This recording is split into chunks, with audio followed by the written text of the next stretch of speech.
Brought to you by the Every Dollar app. Start budgeting for free today.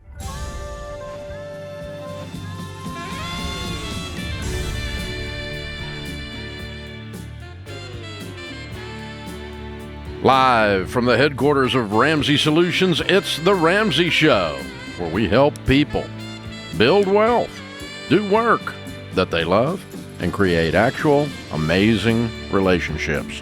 I'm Dave Ramsey, your host. Dr. John Delony, Ramsey personality, #1 best-selling author, and host of the super popular Dr. John Delony Show on the Ramsey Network. He's my co-host today. PhD in counseling, so if you need some, he's here. Phone number is 888-825-5225. Matt is in Long Island. Hey, Matt, what's up? Hey, how you doing, Dave? Better than I deserve. How can I help? Okay, so I currently work about 70 to 75 hours a week between two jobs. I'm married with two kids, and I'm on baby step number 6. Okay. I wanted to know if it would be wise to stop working my second job and kind of spend a little bit more time with my family, Yes. rather than trying to pay my house off early. Yes. Okay. We don't recommend 80 hours a week when you're on baby steps 4, 5, and 6. When you're on 2 and you're getting out of debt, and 3, you're trying to build your emergency fund, yeah, you pour the coals on. You burn the midnight oil. You kick butt. You take 6 jobs and sell so much stuff the kids think they're next and all that, right? But then when you move from baby step, when you're out of debt and you have your emergency fund and you move into 4, 5, and 6, which is save for retirement, kids, college, and pay off your house, you move from intense to intentional. Okay. And so intentional is not 80 hours a week as a pattern. I wouldn't do that as an ongoing thing. You'll hit the wall because those 3 baby steps take, typically 6, 7 years. Mm-hmm. And so how much do you owe on your house today? About $350,000. Yeah, it's going to be a while. So, yeah, I would relax a little. I mean, if you cut back to 60 hours, you'd feel like you're on vacation. Exactly. When I don't work the second job, I don't know what to do with all the time. Yeah. Well, you're going to spend it with your kids, not on Netflix and not on Instagram. Yeah. Hey, and dude, expect that to feel a little bit itchy. Yeah. Like, nobody tells us as parents, and I love my kids more than life itself, but sometimes it can get boring. Mm-hmm. And the next deal can feel like a little bit of a rush, right? Or the next email to an employee that's bugging you can feel like a rush. Just expect to get a little bit itchy when you cut 20 hours out of your week and you're sitting around a table like drawing pictures of dragons again or whatever, or throwing the same Frisbee. It can feel a little bit boring, but man, that time you don't get back, and it becomes magical over time. Yeah, it's worth it. It's worth that investment. You want to make deposits into that account. Mackenzie's in St. Louis. Hi, Mackenzie. How are you? I'm good. How are you? Better than I deserve. How can I help? So I am calling. Me and my husband just agreed to start on the baby steps about 2 days ago, and we have AC and furnace that needs replaced that we know is coming up soon that costs about $11,000. We currently have about $10,000 in our high yield savings and about $12,000 in our checking. But we have the first loan that we're going to go at with our debt is a student loan that's about $17,000 or $18,000 left on it. That's your smallest debt? I don't know. Correct. Yeah. How much debt do you have? We've got about 99 that's not our house, and then about 185 left on our house. Okay. And 17 is a student loan of the 99. What's the rest of the 99? So those are my husband's student loans of 56, and then we have a minivan that has 24 left on it. Okay. So that's the second one, and then so 17, 24, 56 is your order of attack, right? Correct. Are those broken up into a bunch of smaller little loans that you've added together, or did you already consolidate them? Yeah. No, that's all of them together. All have Okay, then stuff, we don't list we list them by the loan balance, not by category. So Okay, so by each 17,000 is separate not loan your balance? 17,000 is not your smallest debt then. Okay. So our Yeah. highest interest. Nope, loan forget about within interest. that Interest is rate about- doesn't matter. All we're doing is listing the debts, smallest to largest, regardless of interest rate. Pay minimum payments on everything but the little one and attack the little one. So how many student loans make up the 17? I think he has about 4 or 5. Okay, and how many student loans make up the 56? That's like 7 or 8 of them. Okay, so that's going to be, so the car is going to end up being last probably. Yeah, which would be normal. So we're going to plow through. Because we were going to do his student loans and then the van, because those are both about $400 a month. So that would open $800. Well, you're going to work. Okay, extra. if you want to work your system, you can. Okay, I'm telling you how to work ours. Okay. Okay. I mean, it's up to you. You get to do what you want to do. But the way you work ours is you work it smallest to largest, regardless of interest rate or payment amount. And that system is actually proven, because the completion rate of people who start that system is very high. And the reason is they get positive feedback as they knock off those smallest debts in the early stages. And because right now you're 2 whole days into this, and right now it's all still theory. You have no proof yet. But when you pay off that first one, you get a little bit of proof. And you pay off another one, you get a little bit more proof. And the more proof you build up, the more excited you get and the more sacrificial you get in your lifestyle, because you start to see that this is going to work, and I'm willing to work extra, I'm willing to sell stuff, I'm willing to move ahead. I mean, you may end up even selling the van. What do y'all make a year? What's your household income? He makes about making 82. He makes about, your phone keeps cutting out. He makes about what? He makes 130 and I make 82. Okay, so you've got a $200,000 household income, $212,000 household income. Okay. Yep, and we were doing things backwards. So he was putting into his 401k. We stopped that. We had a college savings for our kids. We stopped that. So good. And that's temporary. Those are temporary, because you should be out of debt in a year or so. Yeah, I agree. Yeah, so get in attack mode. Now, the heating and air, back to that, that's why you called. It's not bad, it's just limping, and it's old, and the heat and air guy keeps telling you every time he comes out to service it that you're going to have to get a new one. We actually just had the electric company come in our house because our electric bill is $8,000. So we had them come in and tell us where we could save money on it and what was wrong. Yeah, and of course they recommend you get a new heat and air system. Yeah, a lot of people recommend you get a heat and air system that sell heat and air systems. It's kind of goes with that territory. So here's the thing: the one you have is going to make it another year. Okay. And if it doesn't, you're going to fix it, and it's going to make it another year. So you need to take the money from that account and out of your checking and out of your savings down to $1,000 and throw that 20 and get this debt snowball rolling fast. And then you guys crank up the budget, and let's get this thing knocked out. You probably are going to be debt free in about 8 months if you do that, maybe 9 if I'm doing the math right in my head. So, and then you'll buy a heat and air system with cash at the time. But the whole thing's not going to completely collapse, and you're not going to freeze to death in the interim. You're just not.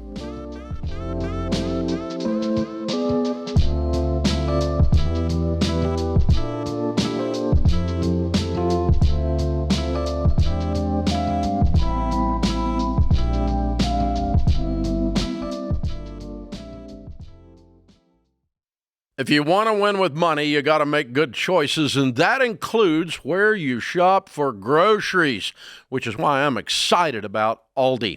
You'll find everything you need at Aldi, from the same high-quality meat and seafood you find behind the butcher counter to fresh organic fruits and vegetables delivered to stores daily. Aldi proves low prices don't mean low quality. No gimmicks, no membership fees, just real savings. Listen, a family of 4 can save nearly $4,000 a year shopping at Aldi. That's real money back in your pocket. So stop paying more and start shopping at Aldi for the lowest prices of any national grocery chain. Find a store near you today at aldi.us. That's ALDI.us. Savings based on regional analysis of Aldi versus select competitors. Prices may vary by location, product availability, and the market.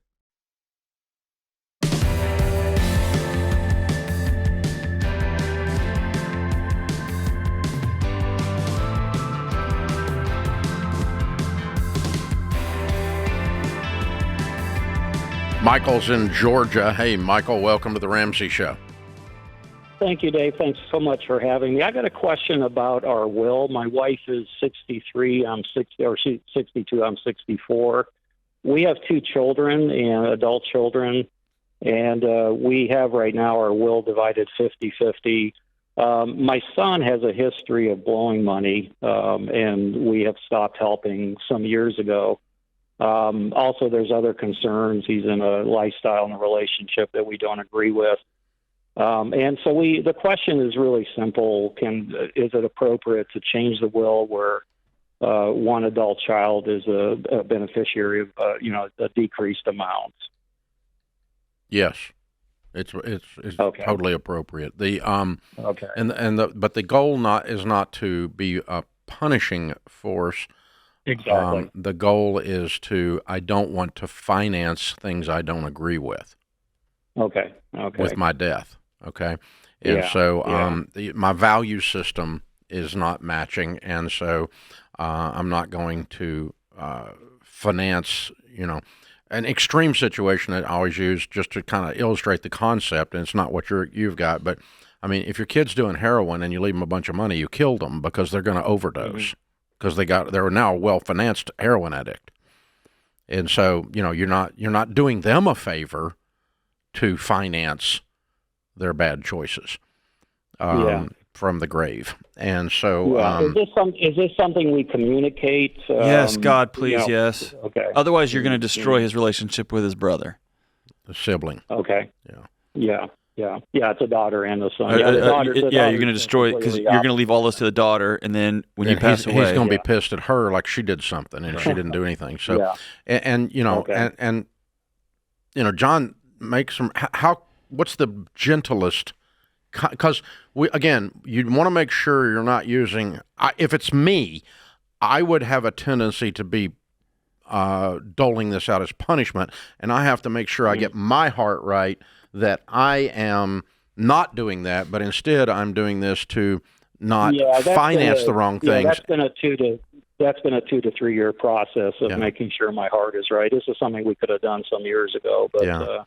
I mean, John, how do you gently have this conversation? Well, if like you say, like if you're worried about him blowing money, I always like there to be a path to redemption. And so, if there is no path, there's no path, and then there's not a gentle way other than to treat the person with dignity and respect and be kind and say it and expect the blowback that you're going to anticipate.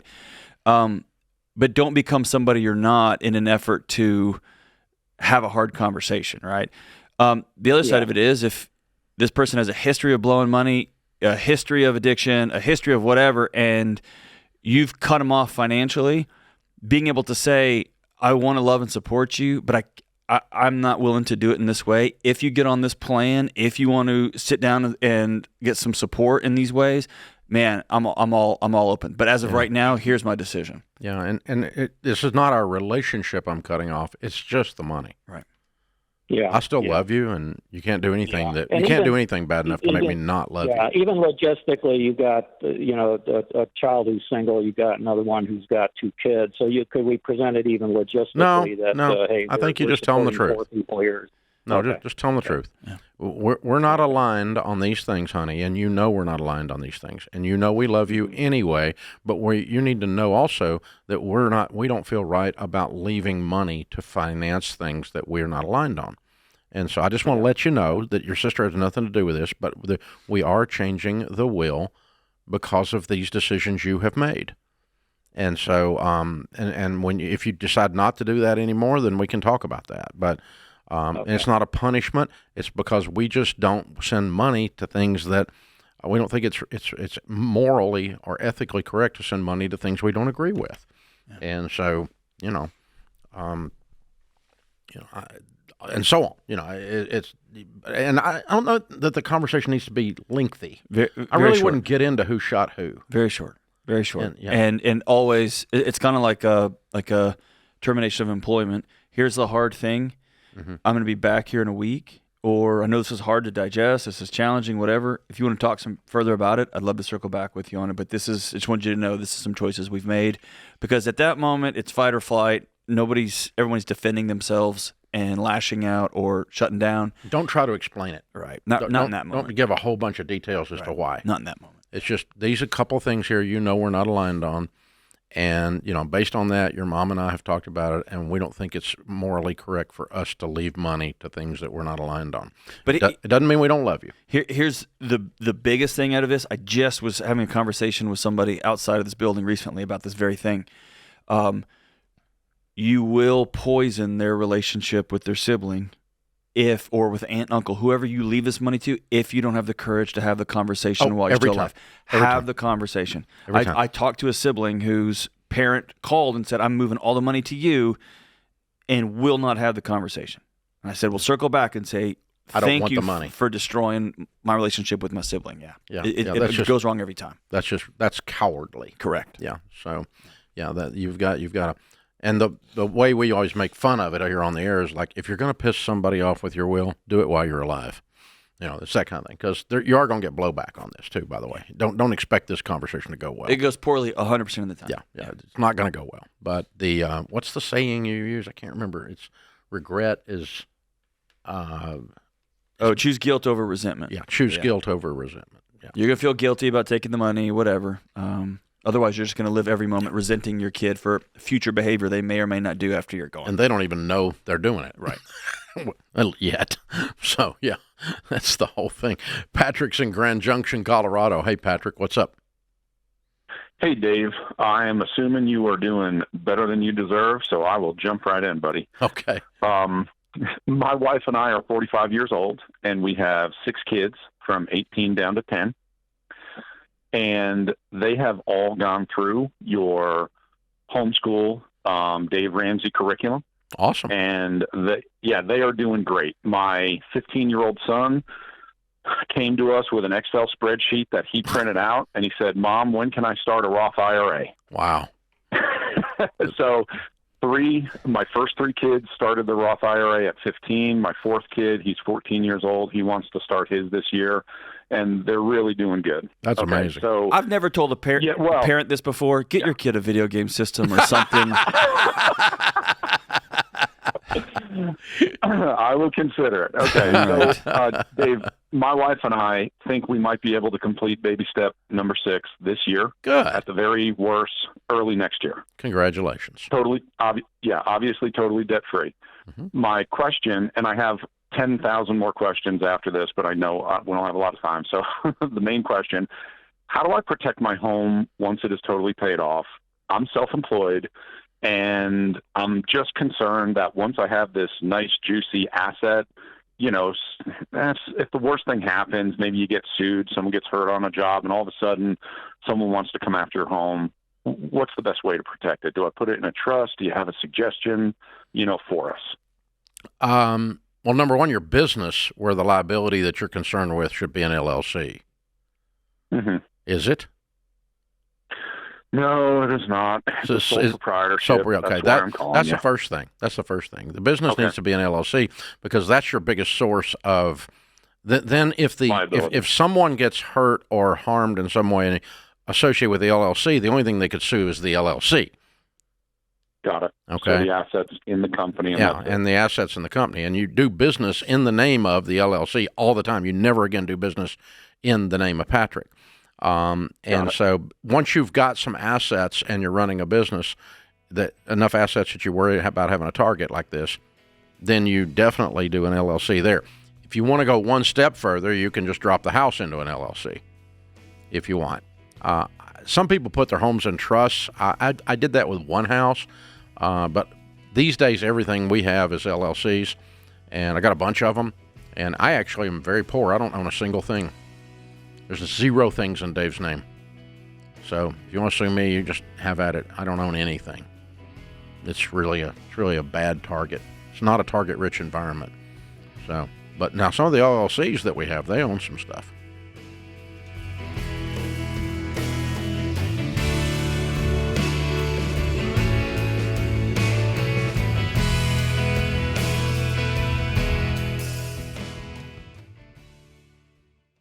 These days, business as usual is anything but. Tariffs make trade policy a moving target, supply chains are squeezed, and cash flow is probably tighter than ever. So if your business can't adapt in real time, you're in a world of hurt.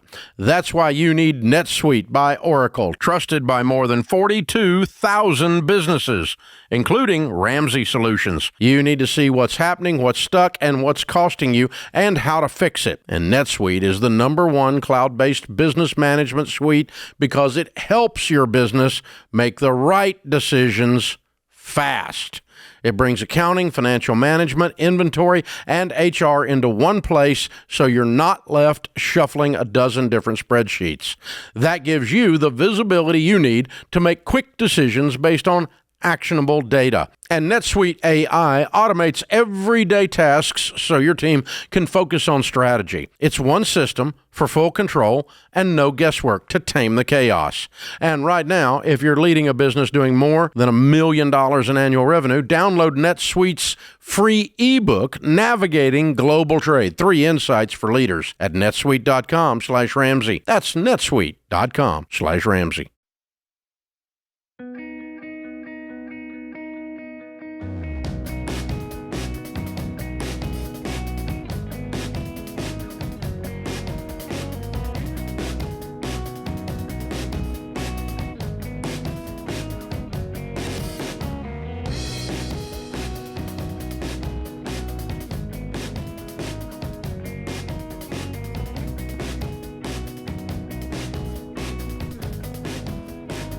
Paul is in Minnesota. Hey, Paul, welcome to the Ramsey Show. Hey, Dave. Thanks for taking my call. Appreciate it. Sure. How can we help? Well, my wife and I are currently, we have about $57,000 in debt minus our house. We have baby step 1 complete. We have the $1,000 saved up. We're trying to recover from just years of making bad financial decisions, and just kind of don't know what to do to kind of take that next step. It just seems like whenever we try to get ahead, something comes up, we have to, dip into our savings or eliminate our savings. And, some months are good, other months we're paycheck to paycheck, and we're just trying to find a way we can sustain more income and just kind of get ahead of this debt. Okay. So what's your household income? Take home pay after taxes between our 2 main jobs is about $60,000 to $65,000 a year. I started my own business last year doing interior detailing, and that kind of fluctuates. That's probably added another $15,000 a year. On top of this? Correct. Okay. So you're dealing with $80,000 a year situation, and you said take-home pay. You've stopped 401ks temporarily. Yep. We don't have a retirement through our jobs. Okay. Unfortunately. Okay. And do you have any other expenses coming out of your checks other than taxes? No. Okay. Where's health insurance? Our health insurance is we just locally purchased it through the state. It's about $230 a month. Okay. And you're buying that separate as a budget item. Okay. All right. Correct. Okay. So we got $80,000 to deal with, and you have $57,000 in debt. What is the debt on? So we have about $8,500 in a personal loan, $9,500 in credit cards. The big ones are going to be our 2 vehicles, about $20,000 between the 2, and then just about $21,000 in school loans. Okay. All right. And what's your house payment? So we have insurance and taxes and all that rolled into it. So it's $1,520 a month. How many kids do you have? We have 2 boys, 7 and 4. Okay. All right. Well, $80,000 a year with a $1,500 house payment, you should be able to make progress on this. Okay. Substantial progress. So sure. I think the devil's in the details inside your every dollar budget. And, I don't know whether you're still going out to eat. I don't know if you're still going on vacation. I don't know where the leak is in this. Sure. But, what I'm looking at is $7,000, $8,000 a month, $7,000 and some change a month, minus $1,500, minus food, lights, water. I think I can find $1,000 in there to put on these debts. Yeah. Are the car payments real high interest? I think one is about 9%. The other one, I can't remember what the other one is. I want to say it might be a little over. So these 12%. car payments are $400 or $500 a piece, right? Yep, 300 and like 195. So they're not. So that's not it. Okay. You seem to acknowledge there's some leaks somewhere. Where is this money going? I try to ask myself the same thing. I think the income might be a little off. Like I said, my interior detailing business fluctuates quite a bit. It seems like on average, I mean, when I'm mapping it out, but seems like our that's only $1,000, $1,200 a month. Sure. If it averages out, okay. Yeah. So some months you make 4, some months you make nothing, probably. Okay, but still, that's not. I mean, you should be able to make it and make progress without the interior detailing. The interior detailing could all go towards this. Sure. So, are you doing a detailed every dollar budget? You and your spouse sitting down, and every dollar has a name before the month begins. We don't. It's more so we use it to track. Yeah, we use it to more so track our bills and make sure we're paying everything that we need to pay. No, that's not what it's for. Every dollar. You've got to get around in front of the money instead of behind it. You can't look in the rearview mirror and say what happened. It's too late. The money's gone. You have to tell it what to do before it leaves, and then it will go to the correct things. That's what's that's where your leaks are, is just in the chaos of the disorganization.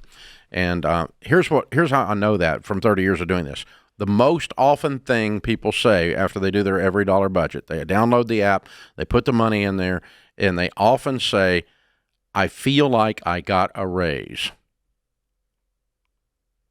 And all it is the money it's more efficiently deployed. That's all it is. And so you have this sense of power, the sense of empowerment. And the other thing they say is, what have we been doing? Where has all this money gone before? They can't, it's like it just disappeared. And I've heard this from people doing the every dollar budget ever since we first built the app a long time ago, and it wasn't nearly as sophisticated and didn't tell you what to do and help you walk through the baby steps and everything else like it does now. But back then, it just, even when I was doing budgets with a yellow pad, and you would just write down, kind of like I just did in my head with your stuff just now.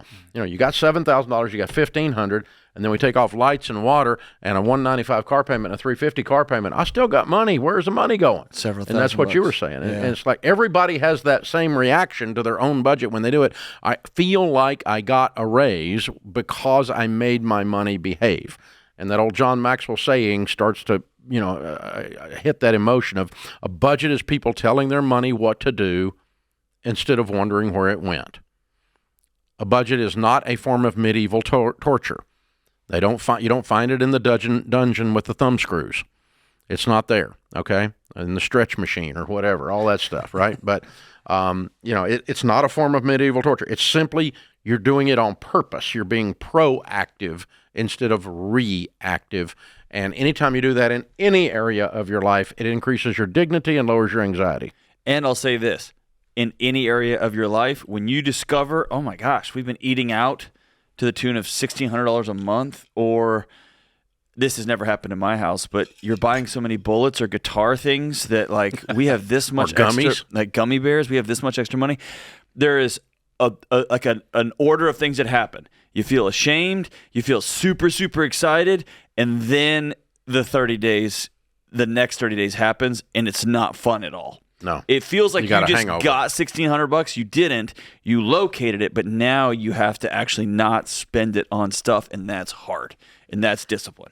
I remember when we first started Financial Peace University with the videotapes a long time ago. I went to visit one of the classes, and this old country boy was in there.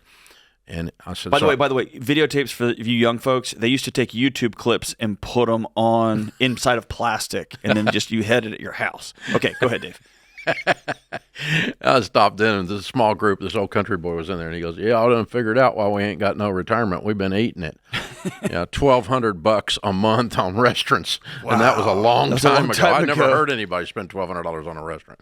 But man, it was wild. Yeah, but yeah, we ain't got no retirement because we've been eating it.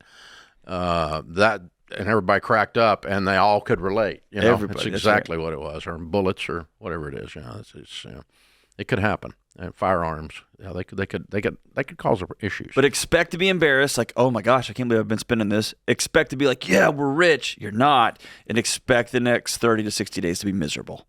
Because then you have to change your behavior. If you've been eating out 3 times a week, you have to figure out how to eat at home.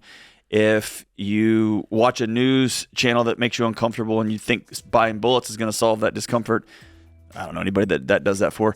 You're going to have to just sit in the discomfort. And if you have latent fantasies of being a rock star and you're in your late 40s and you haven't realized it's not going to happen yet, Dave, I'm talking to myself here. Don't buy that thing because it's not going to help. It's not going to help. It's not the guitar is not the problem. It's not. I'm the problem. It's me. As the great philosopher Taylor Swift once said. We'll just end on that.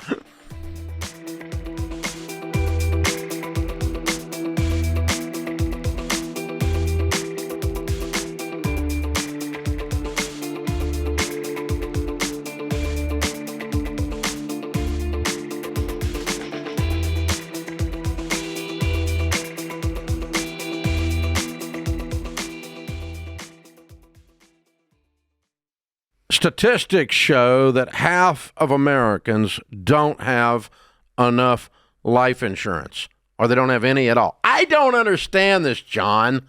Why don't people want to take care of their family? They think they're going to die or something? Well, I used to be one of those guys, I didn't even think about it. And one of my buddies said, hey, the only reason to not have life insurance is if you hate your wife and kids. And I immediately went and got term life insurance. That's a gut punch. And you're telling me, and for decades, Dave, I've sat across people who've lost a spouse. They've lost somebody important to them. Me too. They don't know what to do next. Me right? too. I mean, you're going to have a crisis here. And, you got 2 options while you're sitting and talking to a young widow. She's concerned about how she's going to invest all this money properly and not mess this up, or she's concerned how she's going to eat tomorrow. That's exactly These are the 2 options. And take care of your dadgum family, man. Term life insurance can replace income, pay off debts, cover funeral expenses, so your family can actually have the opportunity to just be sad. Yeah. To just miss you. That's exactly what it's supposed to be. It's saying I love you to your family. Term life insurance. Jeff Zander and the team at Zander Insurance makes it easy and affordable. I've used them personally for 25 years. They're the only people I trust. Go to Zander.com or call 800-356-4282.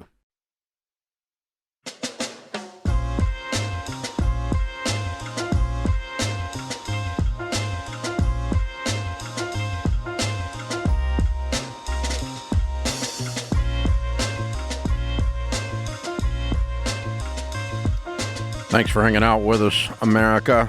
Did you know that 2/3 of Americans die without a will? That's 70% of you. That's dumb. That's just straight up dumb. You're going to leave the family behind. They're not going to know what's going on. You're going to increase your court costs through the roof. And then the government is going to tell your family what's going to happen instead of you doing it. Just because you wouldn't sit down and do, well, I might die. You're going to die. We've done research. 100% of you are going to die. It's just a matter of when, and you don't know when. So get your will done if you're over 18 years old. Get it done. If you want to challenge, we want to challenge you to create your will in August, and in less than 5 minutes, you can find out if an online will works for you at RamseySolutions.com/will quiz. It's free. You can click the link in the show notes. It's will quiz. Will's quiz. RamseySolutions.com/Will's quiz. And if you do find out an online will fits your situation, you can get 25% off if you do this in August by using the promo code WILLMONTH. One word, no spaces. WILLMONTH. This is the month you do your will. Right now. And if you've moved states, your will is invalid. You need a new will. Probate law is not federal law. It is state law, and state laws are different from state to state, particularly if you leave a state like California or Texas or Louisiana. All 3 of those have weird laws. And so Texas is a republic. It thinks it's its own country still. It has weird laws. Amen. California, well, enough said. And Louisiana's got a lot of French stuff woven into their law, where most of the other law is English-based, and so it's different. And so, yeah, you need a will when you move. If you have something change in your life, a divorce, a death, you need to do your will again and update it. And so get your stuff done, people. It changes everything when you do. All right, Marcus is up next. Marcus is in Raleigh, North Carolina. Hey, Marcus, how are you? A lot better than I deserve, Uncle Dave. How are you? The same, sir. How can I help? Dave, I'm in my third year of bankruptcy, and it's been pretty rough. About 2 months ago, the mother of my children, she decided to do some drinking and driving, and she almost killed herself and my young children.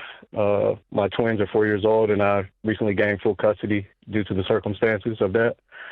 And it's been pretty rough, man. I've depleted my emergency fund, and my back is pretty much up against the wall.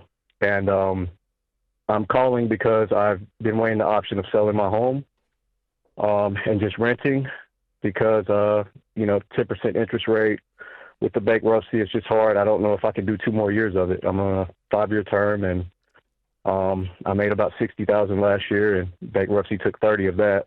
So I'm pretty much. So how much debt is in your Chapter 13? It was 70,000, 74 to be exact. I called my mortgage company, and they let me know that 61 is what's owed on the house. The house is in the Chapter 13? Yes, sir. Yes, sir. I was facing foreclosure, and that is why I filed Chapter 13. I see. Okay.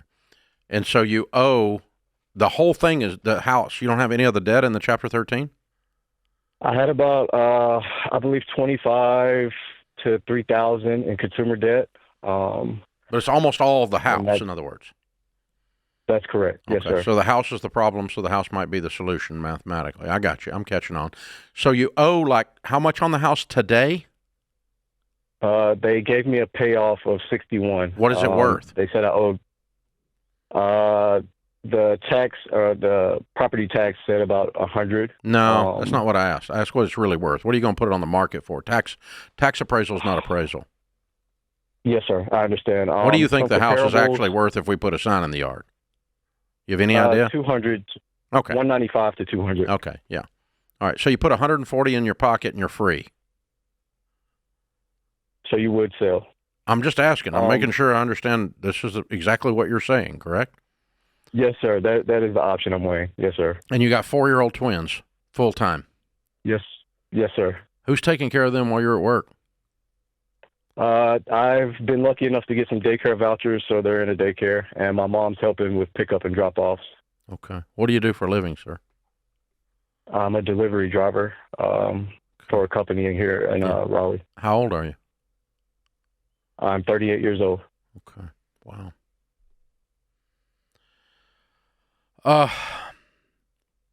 Okay, what I don't want to do, and I'm thinking this reason I'm pausing and flipping around, I want to make sure I get all the answers to these details, because what I don't want to do is you obviously need some relief.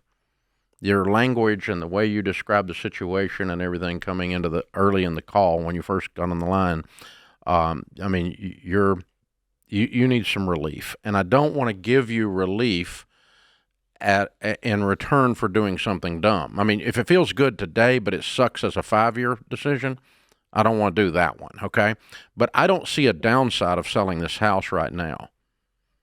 As long as you say, okay, the plan is I'm going to sell the house, I'm going to be free, I'm going to relax for a little bit, breathe a little bit, get out from under the bankruptcy. It was not a blessing. It probably just sold it to stop the foreclosure rather than going into bankruptcy to stop the foreclosure would have been the plan. And then what I want to do on the backside of that is not just my only strategy doesn't mean to be get away from the pain. My strategy needs to get away from the pain so that I can go do A, B, and C to prosper. Yes, sir. So, yeah, I'm with you. Let's get away from the pain. But I want you to decide, what are you going to do with $140,000? So I spoke with my bankruptcy attorney, and I still have a meeting with them, but they informed me that after, I guess, I make the sale, the proceeds would go to the trustee. So, and I'm guessing that means that, the bankruptcy and everything will be clear. I'll be discharged of that. And then My they plan return is the to rent. proceeds to you. Yeah. Yes, sir. Do you know how that process works? Is that like a 30-day thing? Depends on your 6-month thing? trustee. The bankruptcy trust, Chapter 13 trustee is a local office. And if Raleigh's Chapter 13 is efficient, you'll get it inside of a month. Most of the Chapter 13 trustees, I know several of them, are excellent at what they do. They really run a good shop. The guy here in Nashville he's the best in the nation. He actually leads a lot of the associations. He's a friend of mine, and he runs an incredible shop. But most of them do a good job. But just talk to the Chapter 13 trustee office about it. Say, how long can I expect to get this? How long before, and so forth, because I need to go rent something, and I don't have any money.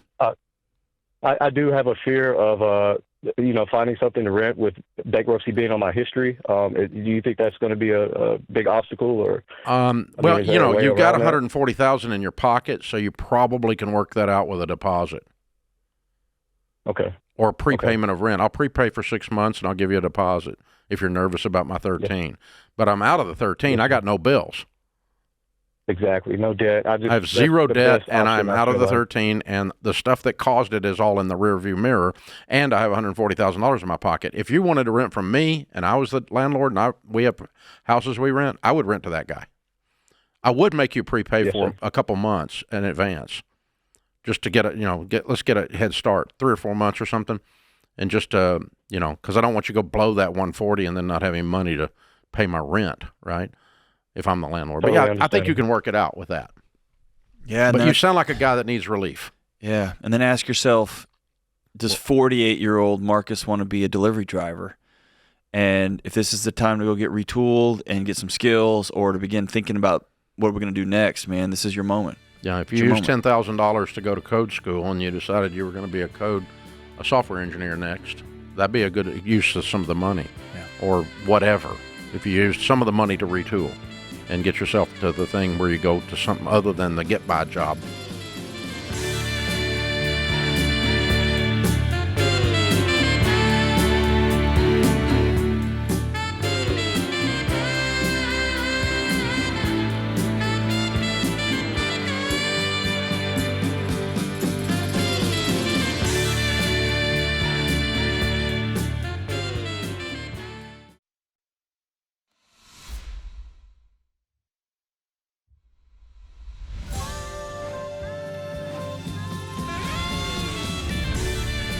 Live from the headquarters of Ramsey Solutions, it's The Ramsey Show, where we help people build wealth, do work that they love, and create actual amazing relationships. I'm Dave Ramsey, your host, Dr. John Delony, PhD in counseling, Ramsey personality, #1 best-selling author, and host of the popular Dr. John Delony Show on Ramsey Networks. He's my co-host today. Haley is with us in York, Pennsylvania. Hi, Haley. How are you? Hi, doing well. Thank you for having me. Sure. What's up? So my question is basically, when is the time to use your emergency fund? In an emergency? Right. Well, so the question came from my husband and I had a surprise tax bill. It was about $3,500. And the question then came, do we pay from our emergency fund that's fully funded, we don't have any debt, or do we take it from, we have a kind of a fund going to make a renovation on our house? So he wanted to take it from that fund because he didn't want to touch the emergency fund. But then I said, well, isn't that the point of an emergency fund, to use it for unexpected expenses? So just kind of wanted to get your opinions. This is like Rocky IV, Dave. So did the this is a good fight. How do you have an unexpected tax bill, and have you fixed the problem that caused that? Yeah, so I think what happened is it's because of all of the COVID child tax credits that then they took away, that we didn't realize we've had someone doing our taxes. And yeah, we've never had to pay, and we haven't done anything differently. So that was the only thing that we could guess. So he made sure to look with his Okay, if I get a surprise 3,500, I'm not guessing. I'm going to know. Sure. Like I'm going to know, or I'm going to fire somebody and get somebody that knows. Okay, Right. so that, because here's the problem, it happens again if you don't know what caused it and you don't make an adjustment. Agreed? Right. Yes. Okay, sure. so it's not sustainable. We gotta fix that. I have can any- tell you what Dave and Sharon would do. We would take it out of the renovation money So would the Delonys. Okay. because Okay. we touched the emergency fund last. If we have excess savings somewhere else for something else that is not immediate, you're saving up to do a renovation, and the tax problem just delayed your renovation a little bit. Sure. And that's what it is. Because, it's otherwise you're going to have to delay the renovation anyway because you're not finished saving for it, and you'd have to put the money back in the emergency fund before you restarted doing before you restarted saving into the renovation fund. And so you'd have to stop everything till you got your emergency fund put back. And that Right. I don't want to do all that. So no, let's just sidestep that and go straight into it and take the money out of there. Dave, I'm just kind of stuck on, we got a surprise bill. Let's just pay it. I mean, I'd go see another tax person. I'd want someone to walk me through exactly what just happened, especially if you've never had that happen previously. Yeah. Generally, taxes piss me off. Surprise taxes double piss me off. Yeah, I saw the roof came off one time, and they're like, Dave got a surprise tax bill. That's just what happened. But again, like, it's one of those, I had that this month. Like, our electric bill went way, way up. And it was easy just to go, well, that stinks. And like, I want to stop let's figure out what just happened so that doesn't happen again. Exactly. And let's try to reverse Is engineer. there something running? Right. Issue, yeah. Some kind of a thing going on. Yeah, let's source the problem and nip it. Yeah. Nip it in the bud. Pat is in Michigan. Hey, Pat, how are you? Hi, I'm good, thank you. How can we help? Well, my husband and I are in our late 70s, and we're afraid we're going to outlive our savings. How much money have you got? We got about 30,000 in savings and about 190 in CDs. Okay.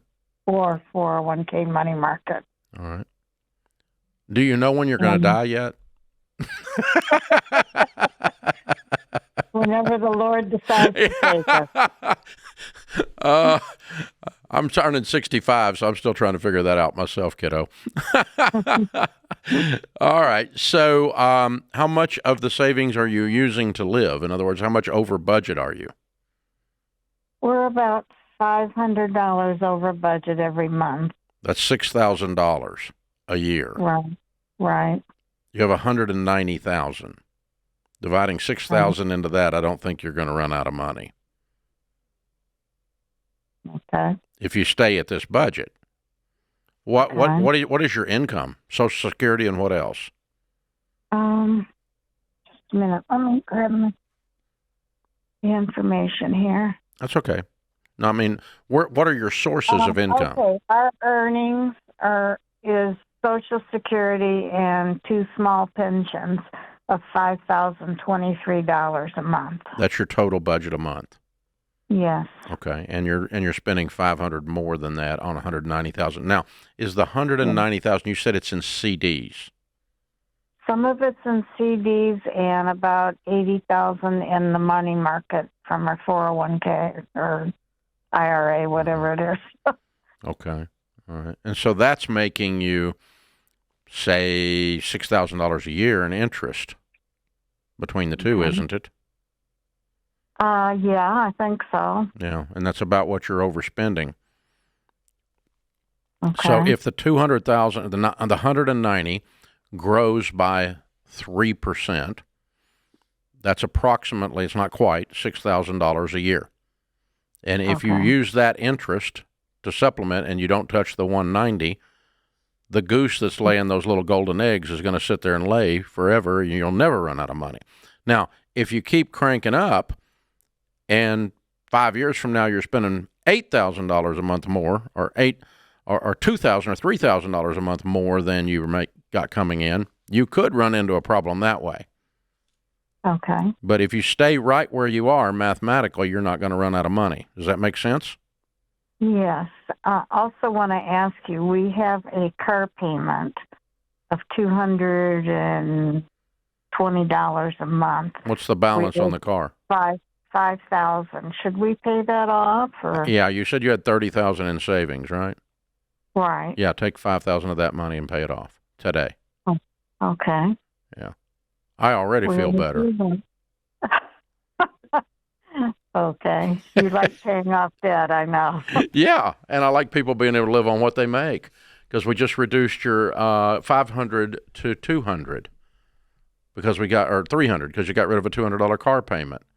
So now you're only $300 over budget. Ta-da! Isn't this magical? Hey, thank you for calling in, kiddo.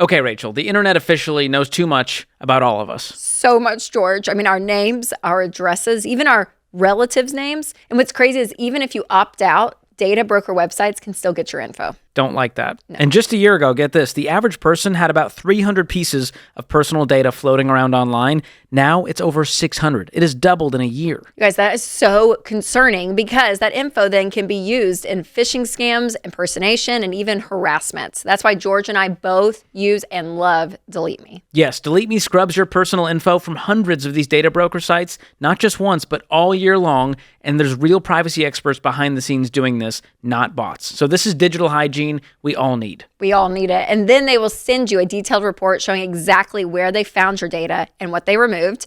And you can even request custom removals if you have something specific you want them to look out for. Exactly. And this is not being paranoid. This is staying protected. And so far, DeleteMe has removed my info from 240 listings and saved me 94 hours of time it would have taken me to do it. I love it. And you guys, in a world where strangers can Google your grandma and get enough info to scam her in just 2 clicks, DeleteMe gives you peace of mind. Yes, so go to joindeleteme.com/Ramsey for 20% off. And that discount brings their annual plans down to about $9 a month. So go check it out, joindeleteme.com/Ramsey.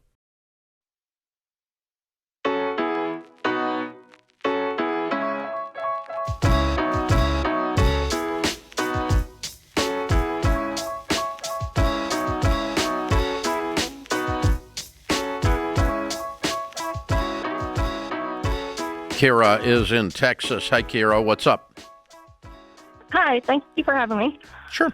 I have a question about my 19-year-old son. He decided that college is not for him, so he's not going to go back in the fall. We told him that he had to get a job. We wanted him to get one within a month.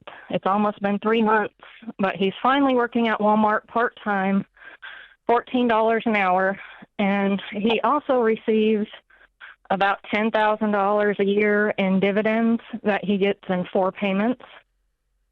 So he's very bad with money. Like, his dividend rolls around and there's zero in his bank account. He has to borrow gas money. Like, my main question is what would be the best course to take to, like, kind of open his eyes to, I am not spending my money wisely. I should be doing this and this. What happened 8 years ago when you were going to teach him work ethic and you didn't? We tried. I feel like we tried. We're pretty good with money. We tried to teach them that. We don't go out to eat very often. Like, all through their grown up, we don't go out to eat. And I don't know if that's, like, the main thing. Like, he eats out all the time. when he was in college, he No, spent he doesn't all of his work. extra. That's what the main thing is. He doesn't work. Walmart at $14 an hour is what 16-year-olds do. Not grown men. Where's he living? We're in Texas. No, in a where small does he town, live? East In her Texas. house. He's with us, yes. And we pay. I'm telling you this We pay everything because I love you, but that's the problem. He can't learn something that. Let me put it this way: what he's doing, his behavior makes perfect sense in his world. He gets checks that fall from the sky every quarter. He has no rent.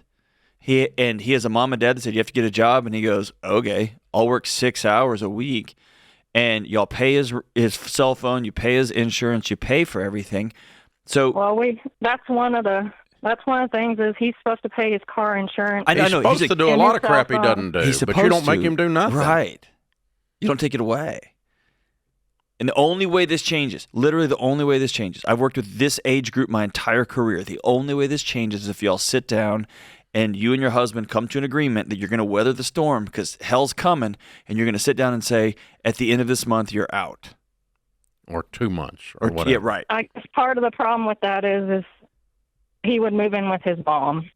Okay. Well, that's good. And she kind of coddles him. That's fine. Kind of. She Everybody's does. coddling. No, wait a minute, honey. You got the coddling thing down, okay? Everybody's coddling.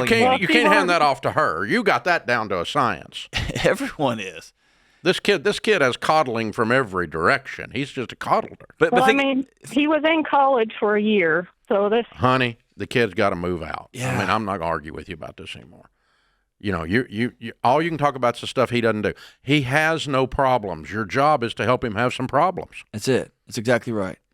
He doesn't have. There's no reason for him to change his behavior. Or think about it this way: his life is a weight room, and every time he gets under the bar to start lifting weights to get stronger to deal with life, one of the parents, you or his mother and whoever she's with, run in there and take all the weight off the bar.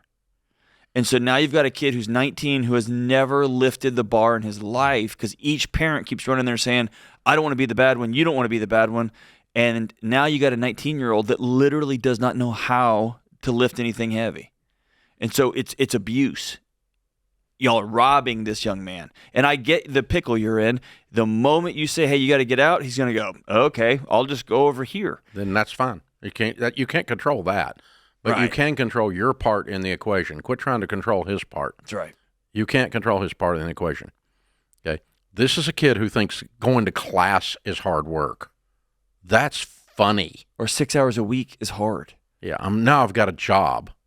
Part-time. He's smoking a lot of pot. A lot. Yeah. There's no ambition anywhere in this guy. Well, and man, here's the thing, Dave. Like, I heard somebody say this about a year ago, and man, it has been a knife right in my chest because he's right. And he said, I don't want to hear another person say, quote unquote, these kids these days, because it's not. The kids haven't changed. It's the adults in their lives who've changed, who are not giving these young people, especially 17, 18, 19, and 20-year-olds, the gift of experiencing hard challenges and overcoming those challenges so they can feel a sense of confidence to go do the next thing. He should have had a part-time job when he was 15 or 14 so that he could learn how to do that so he could have the privilege of having a full-time job when he's 19 or 20. Drop out of college, fine, but you got to go be a part of the workforce. Workforce is hard, right?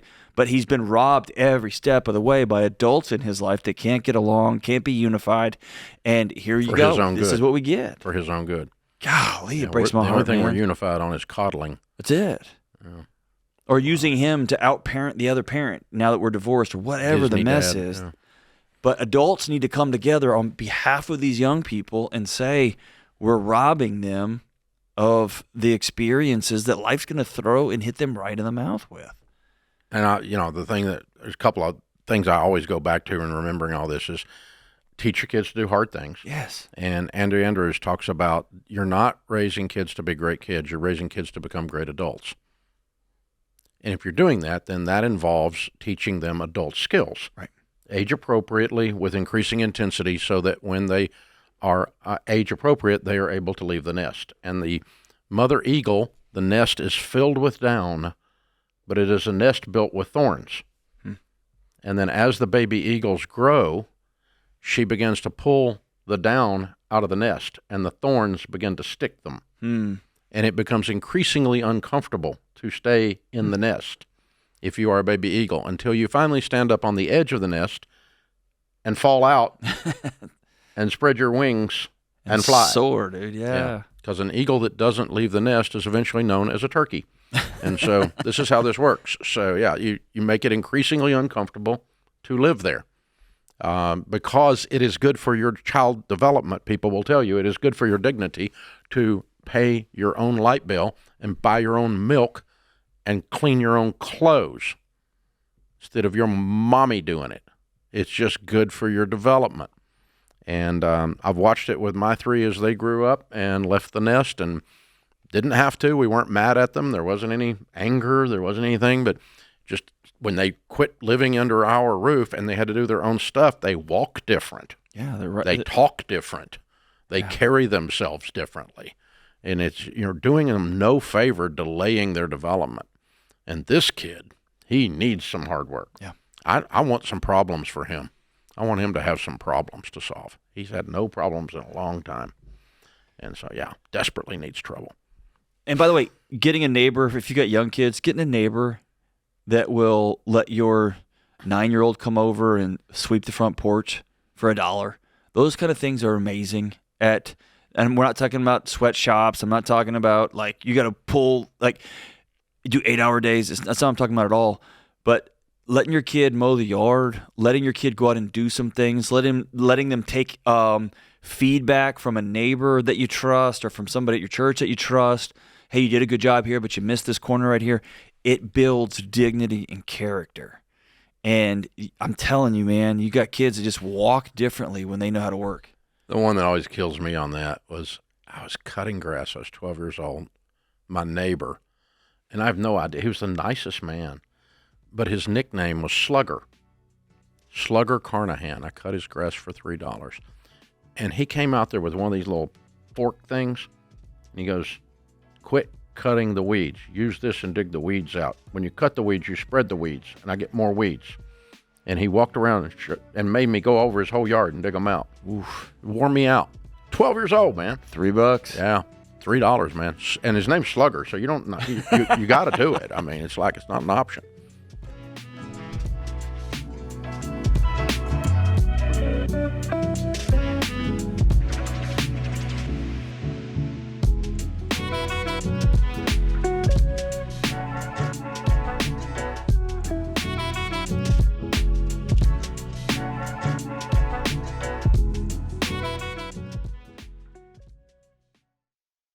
Switching banks can be a hassle, and I totally get that. But when Winston and I opened up our Fairwinds account, we were shocked by how quick and easy it was. It just took a few minutes online.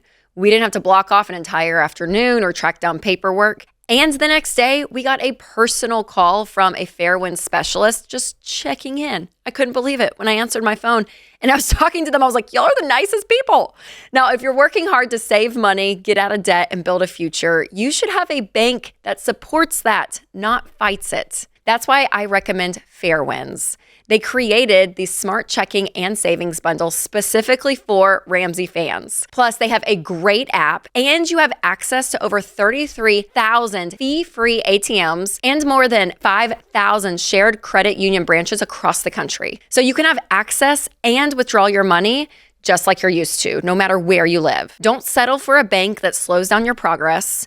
Make sure you choose one that helps build you up and helps you win with money. Visit fairwinds.org/Ramsey and open your smart bundle today. Fairwinds.org/Ramsey. Fairwinds.org/Ramsey. Fairwinds is federally insured by the NCUA.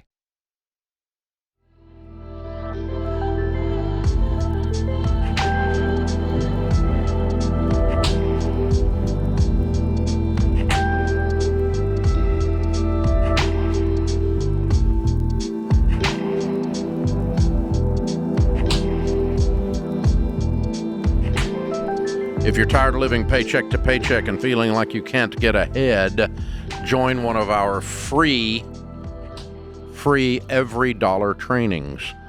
These are new trainings every single week this month, and they're all hosted by one of the Ramsey personalities, either Rachel Cruz, George Camel, or Jade Warshaw.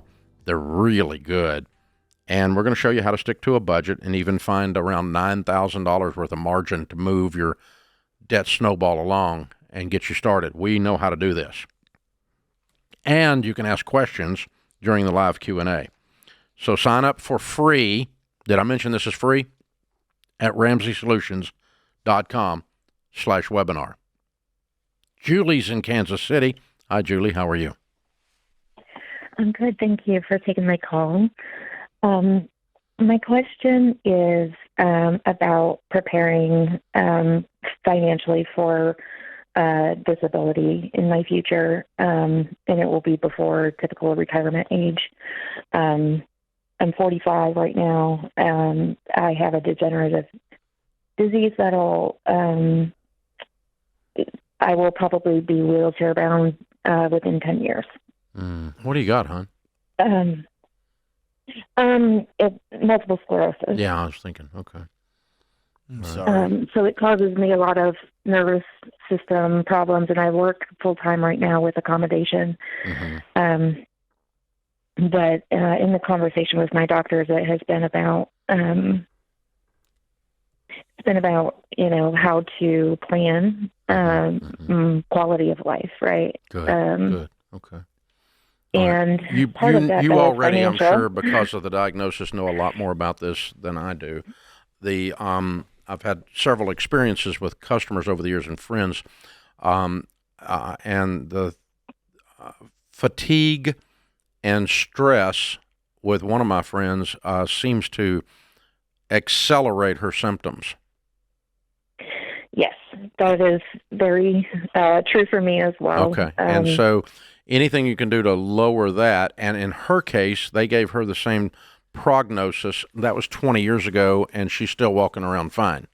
Not fine, she's got MS, right. but she's not wheelchair bound. But but she's managed, she's right. really managed the fatigue and the stress, and I think that's part of her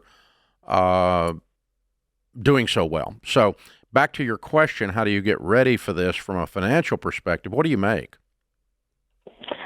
I teach in higher ed. I am at 92 right now, and that's with teaching overload and teaching summer classes. And I'm assuming you're single. I am divorced a year ago. Okay. After 24 years. Okay. Jeez. And so you make 92, and how much money do you have in your nest egg today? So the divorce was quite messy.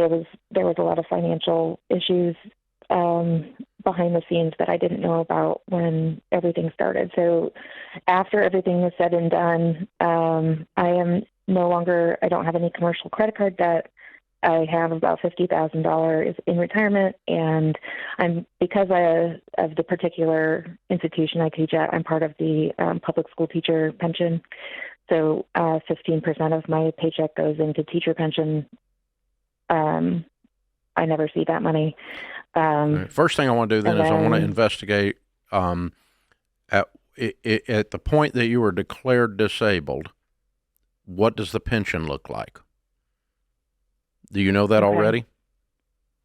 Yes. When I ran that, there's an option for a lump sum that is about $75,000, and then that would be $2,200 a month after that lump sum, or altogether, if I don't do the lump sum, it's about $26 a month. Okay, and that's 10 years from today. Yes. Okay. All right. So you're already doing your research. Well done. That's good. That's good information to have.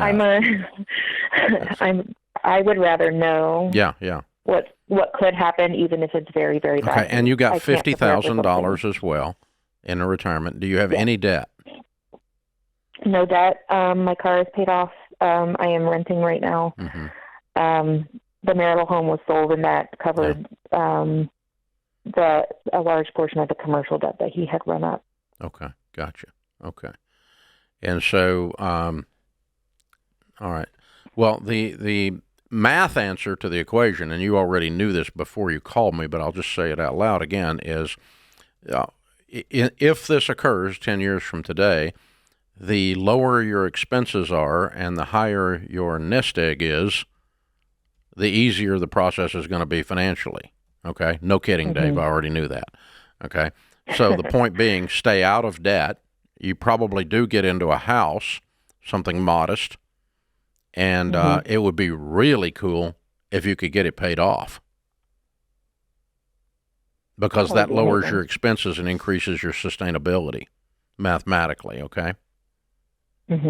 And because you got the biggest item in your budget, line item, is housing. It always is. And so if you got a zero there, or you only got property taxes and insurance there because it's paid off, then you've got a real sustainable situation. And, you know, the $2,400 and the money you can make off of the $50,000 and the $75,000, which, by the way, that $50,000 by the time this all happens, will be $200,000. Okay. If it's invested in good mutual funds. And then, yes, I would take the lump sum if this occurs, the 75, if that's the actual number that it happens and everything, way everything goes down. And I'm going to roll that into an IRA and invest that in good mutual funds. That will give you a better rate of return than the pension will. Right. Okay. Yeah, if I could choose not to participate in the pension, I would. Yeah, but I'm just saying, when you get to the point that you are declared disabled, or you get to the point that you're retired, and they offer you a lump sum on a pension, always take it. Okay. And always take it. Take as much as they'll let you take. And then roll that, because it'll create more money for you than it will if it's left there. That's the bottom line. Okay. And when you die, the pension dies with you, and the money that's in your investment accounts does not die with you. It goes to your heirs. So, or, you know, that kind of thing. But anyway, so if you have done such a good job analyzing all this stuff, and you're such a detail person, you get peace from the knowledge. I can tell by talking to you. And so if I'm you, I'm going to run some spreadsheet stuff out into the future and go, okay, if I get a house, I'm going to sit down with my SmartVestor Pro, start talking about investing this $50K in some good mutual funds, so it will double about every 5 to 7 years, something like that. And that it should, if it's making 10, 11, 12%, that's how often it's going to double. And so that's how I'm getting to 200 on this. And of course, the 10 years is not set. Could be 8, could be 18, could be never. And the more of a plan you have, you get peace from that. The more I think that helps your prognosis, but I'm not a medical doctor. Yeah, one of the difficulties over the last 2 years with the divorce has been like I had a lot of disease progression. Yes. And then also just trying to get my cortisol and all those stress things down. Yep. And Julie, I want to change a word. Can we change one word? Yeah. Let's change the word progression to flare up. Flare up. Because major traumatic moments, major traumatic seasons does exacerbate MS symptoms, right? Maybe it did push it down the track a little bit. Or maybe it was a flare-up and it goes back. Yeah. So here's a question I want you to take to your doctor, okay? What must be true for me to push this thing off 7 years? Okay. Excuse me, I was coughing. What must be true? So they said about 10 years. All right, cool. Let's make a 15-year plan. What? Exercise, counseling, therapy, trauma work. What must I do now? It may not work, but let's go out guns a-blazing on trying to push this thing down the track, not just resigning to the fact that it's 10 years and I'm wheelchair bound forever. And by the way, you're in a great job where if you are wheelchair bound, you can still teach, you can still be involved with students at some level. But let's see if we could, if a doctor will make a plan with you and see what would happen.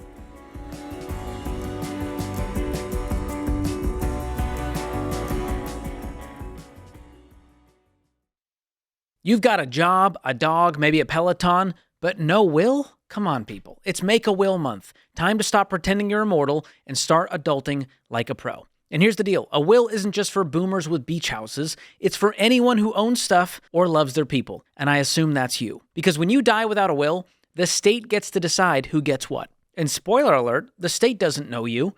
And that means your ex-roommate could end up with your collection of vinyl, and the government might get final say on who raises your kids. That's not okay. And that's why I recommend Mama Bear Legal Forms. It's the simple, lawyer-free way to get your will done in 20 minutes. And this August, you get 25% off for Make a Will Month. That's Mama Bear's biggest sale of the year. So stop with the I'll get to it someday excuses. Just get it done today at mamabearlegalforms.com and use the promo code Ramsey when you check out to get the discount. Again, that's mamabearlegalforms.com. Offer ends August 31st at 11:59 p.m. Do not let the government raise your kids or fight over your Mandalorian merch. Make a will today. mamabearlegalforms.com, promo code Ramsey.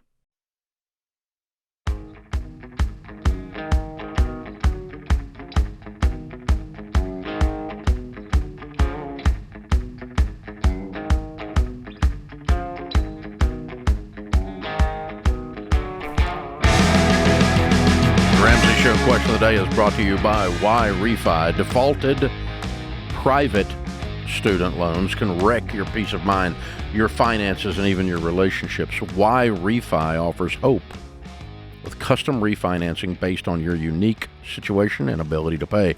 Visit whyrefi.com/Ramsey. That's the letter Y, REFY.com/Ramsey. Might not be in all states. Today's question comes from Corey in Indiana. Corey writes, my mother-in-law just died and left $75,000 to my wife. I told my wife to use the money to pay off our debts, and she responded by asking, how dare you think of a way to spend my money? I had to walk away from her at that point because she's been using my wages since we got married to pay off her debts and have always been willing to sacrifice or delay things to wipe them out. We currently owe about $25,000 in credit card and unsecured loans, which would still leave her with $50,000. I've tried to explain to her that if we keep paying the loans from my paychecks, it's only going to keep us further from getting ahead in life. How do I get her to understand this concept? Oh boy. Y'all need to go to a marriage counselor ASAP, because y'all are living separate parallel lives. Y'all aren't living a united marriage. Y'all are co-managing a household. Sounds like two children. That's it. My check, my money. It's like 4-year-olds in kindergarten stealing a toy. Yeah, or like trading lunch. Like, those are my Cheetos. Well, this is my bologna sandwich. Well, and then somebody gets a package of Twinkies, and it's like, well, these are my, like, man, y'all have bigger issues here. Because this is y'all's wages, and this is y'all's debt, and this is y'all's inheritance, quite honestly. And until you're able to come together in that way, y'all are going to continue to run parallel lives and have bigger and bigger challenges. Yeah. We are aligned on our desired future, and we are in agreement on how we are going to get there. And then we don't have a separate life. That's why when you walk down the aisle, the preacher says, and now you are one. He didn't say, and now you are roommates with rights. And that's how that works. Yeah. And I still go back to it. You guys hear me, if you listen to the show all the time, you hear me quote it all the time, because I was just fascinated because I had never heard it. And a buddy of mine that is in an old school church, traditional, he pulled out the Book of Common Prayer and showed me the marriage vows from the old days. Mm-hmm. And, you know, we all know, or most people know or have heard, in sickness and in health, richer for poor, you know, until death do us part, right? We all kind of, that's kind of the, and that's part of, but there was another portion to it that somehow they quit using. Unto thee all my worldly goods I pledge. In other words, we are now one. And when yo mama dies, we are going to get 75 grand. That's how that's going to work. And so it's a different thing. Corey, to answer your real question, how do I get her to understand this concept about paychecks? This isn't a math problem, and I think that's the challenge, is y'all are both solving two different problems. She is solving an emotional relationship problem, and you're running around trying to solve a math problem. And it's kind of like trying to measure from here to over there using gallons. Both are good measurements, but it's the wrong measurement for the wrong application. This isn't a math problem. This is a marriage problem. This is a togetherness problem. Y'all are both walking around thinking the other person's better or worse than each other, and that contempt, that somebody from on high is casting judgment or taking from the person down below you, it's just rotting out your marriage. And so y'all need to go sit with somebody and level out. Yeah, we are in agreement on our goals, and we are going to combine all forces to get to those goals. And we're going to be honest about all of our debts. Yeah. And we're going to work on them together. Yep, exactly. Mike's with us in New Jersey. Hey, Mike, what's up? Hi, Dave. How are you? Better than I deserve. How can I help? Good, good. So I have a question. I know you always preach the pay off your mortgage if you can. Yes, sir. So I have $690,000 in a high yield savings account. I have $233,000 in a trading account, a stock trading account. I have about $95,000 in an IRA, and my wife has about $150,000 in a 401k through her job. Wow, way to go! Now, yeah, the mortgage on the home is $419,000. We don't have any debt, no credit card debt. Cars are paid off. The only debt we have is the mortgage. The mortgage rate is it's a 30-year loan at 4%. We're 6 years in. We have a daughter, and that's all. Okay. I'm just trying to see if the wise decision is to pay the mortgage. If your house was paid off, would you go borrow money on it to put it into investments? No. Why not? It's the same thing. I don't know. I just wouldn't do that. It's the same right thing. Now I'm at a 4% rate. I know, it's the same thing. If I would borrow money, if you would take be money out of your 7%. investment and pay off the mortgage, it's the exact same mathematical transaction as to borrow on your home to put money into an investment. It's the opposite. We're just reverse engineering here. Yeah, and I feel like also having the mortgage is a good write-off also. No, it's not. Whereas if I didn't have it, no. No, it's a horrible write-off. It's a horrible write-off. So you have $400,000 at what rate? $419,000 at 4%. It's a 30-year loan. Because you have $16,000 in interest a year. And you know what that saves you on taxes? $6,000. So you're giving the mortgage company $16,000 to keep from giving the government $6,000. That's a dumb butt trade. Yeah. That's a write-off. Yeah. Okay. You're trading dollars for 30 cents. Yeah. Bad trade. Okay. That's how a write-off works. You probably are actually itemizing, but only 8% of Americans itemize. And that's the only time you can do a write-off. But you got enough of an income going on here. I get paid on a 1099, and my wife so you're gets paid on a itemizing. W2. Yeah, you're not. But yeah, you can. So I don't. Anyway, so to pay off the mortgage. Number one, I'd pay off your mortgage today. Number two, here's why. I've never in 35 years talked somebody into paying off their mortgage, and them come back and go, "Wow, I hated it so much, I went and got a new mortgage."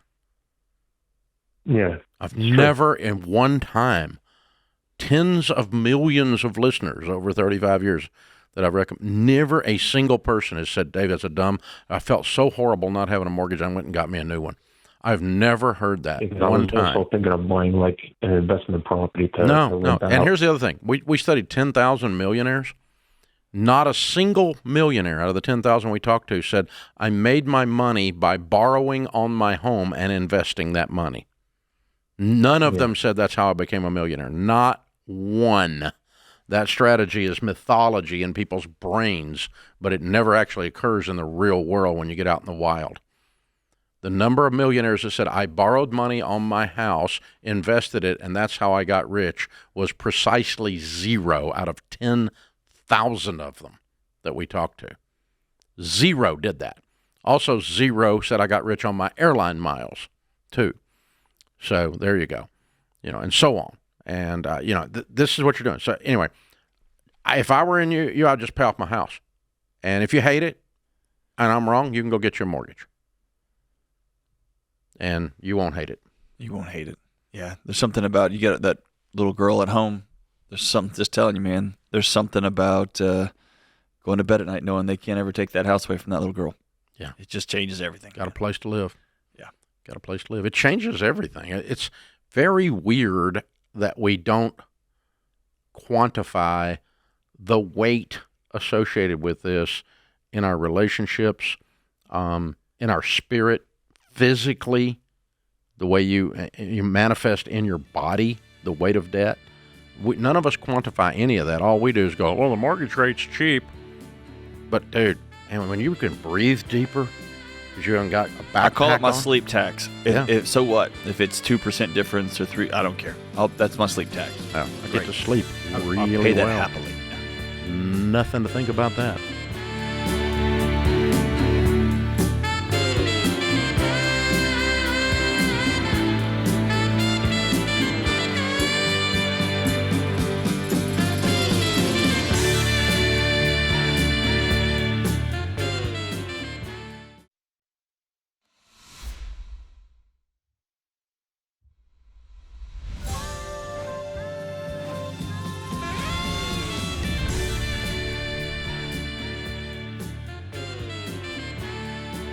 Live from the headquarters of Ramsey Solutions, it's The Ramsey Show, where we help people build wealth, do work that they love, and create actual amazing relationships. Dr. John Delony, Ramsey personality, #1 best-selling author, and host of the very popular Dr. John Delony Show on Ramsey Networks.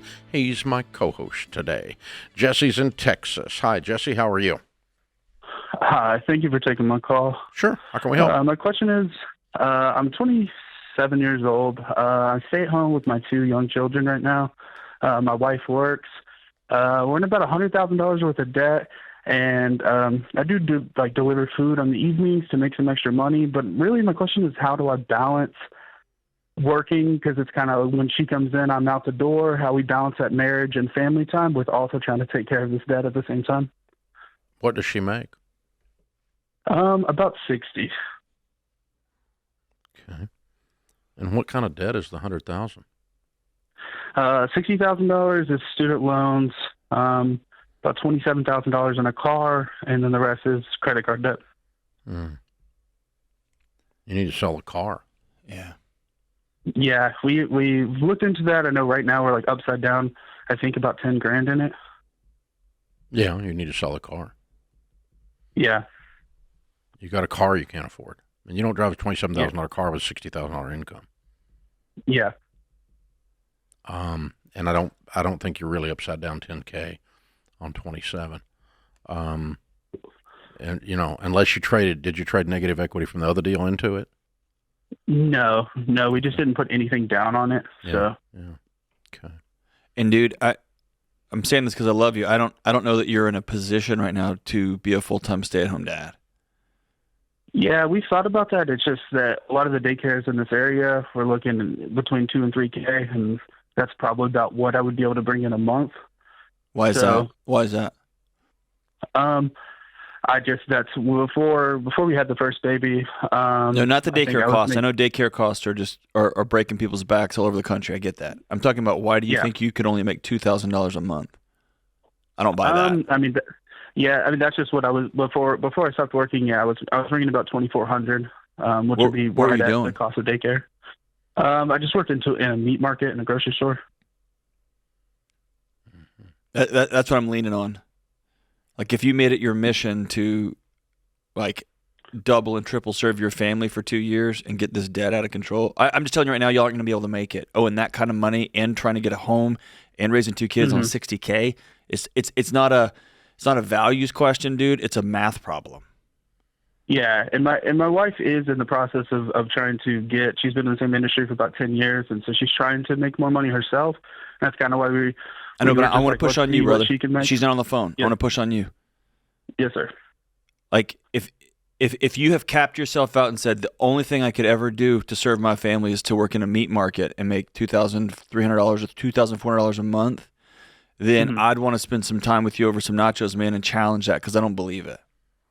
Yeah. I think you're selling yourself way, way short. And if that's the case, then for a season, I'm going to work at a meat market, and I'm going to come home, I'm going to high-five my wife and kiss my kids, and I'm going back out, because for centuries, men have left their home for years to serve and honor their families. And that's what I got to do right now, because we owe $100,000. Yeah, and that's kind of weird, because like right now I probably make $1,000 to $1,500 just doing deliveries. Like when she comes in the door, I leave, And so we figured that with the cost of the daycare, then we're looking at really I need to bring $3,500 in or something along those lines before we would break even on me having a job or like a full-time job, Yeah. Well, here's what John's saying. I don't get the full-time job, and you keep the delivery. Correct. Yeah. Every stinking night, if that's what you got to do to get yourself out, get your butt out of this problem. So here's the thing. The point of the conversation is you seem to think there's a process by which you can avoid pain here. There's going to be pain here. You just should choose it instead of letting it choose you. Yeah. The pain could be the ongoing financial stress and the toll that takes on your marriage. And you don't do anything about it in the name of nurturing kids and in the name of I need to be home when my wife is home because I don't ever see her, and how do I have life balance? Well, you have life balance when you get your butt cleaned up because you made a mess. That's when you have life balance. But right now, you're not going to have life balance because your life is out of balance. And I'm not saying this, people can hear this as I'm shaming them. I'm not. I'm just telling the truth.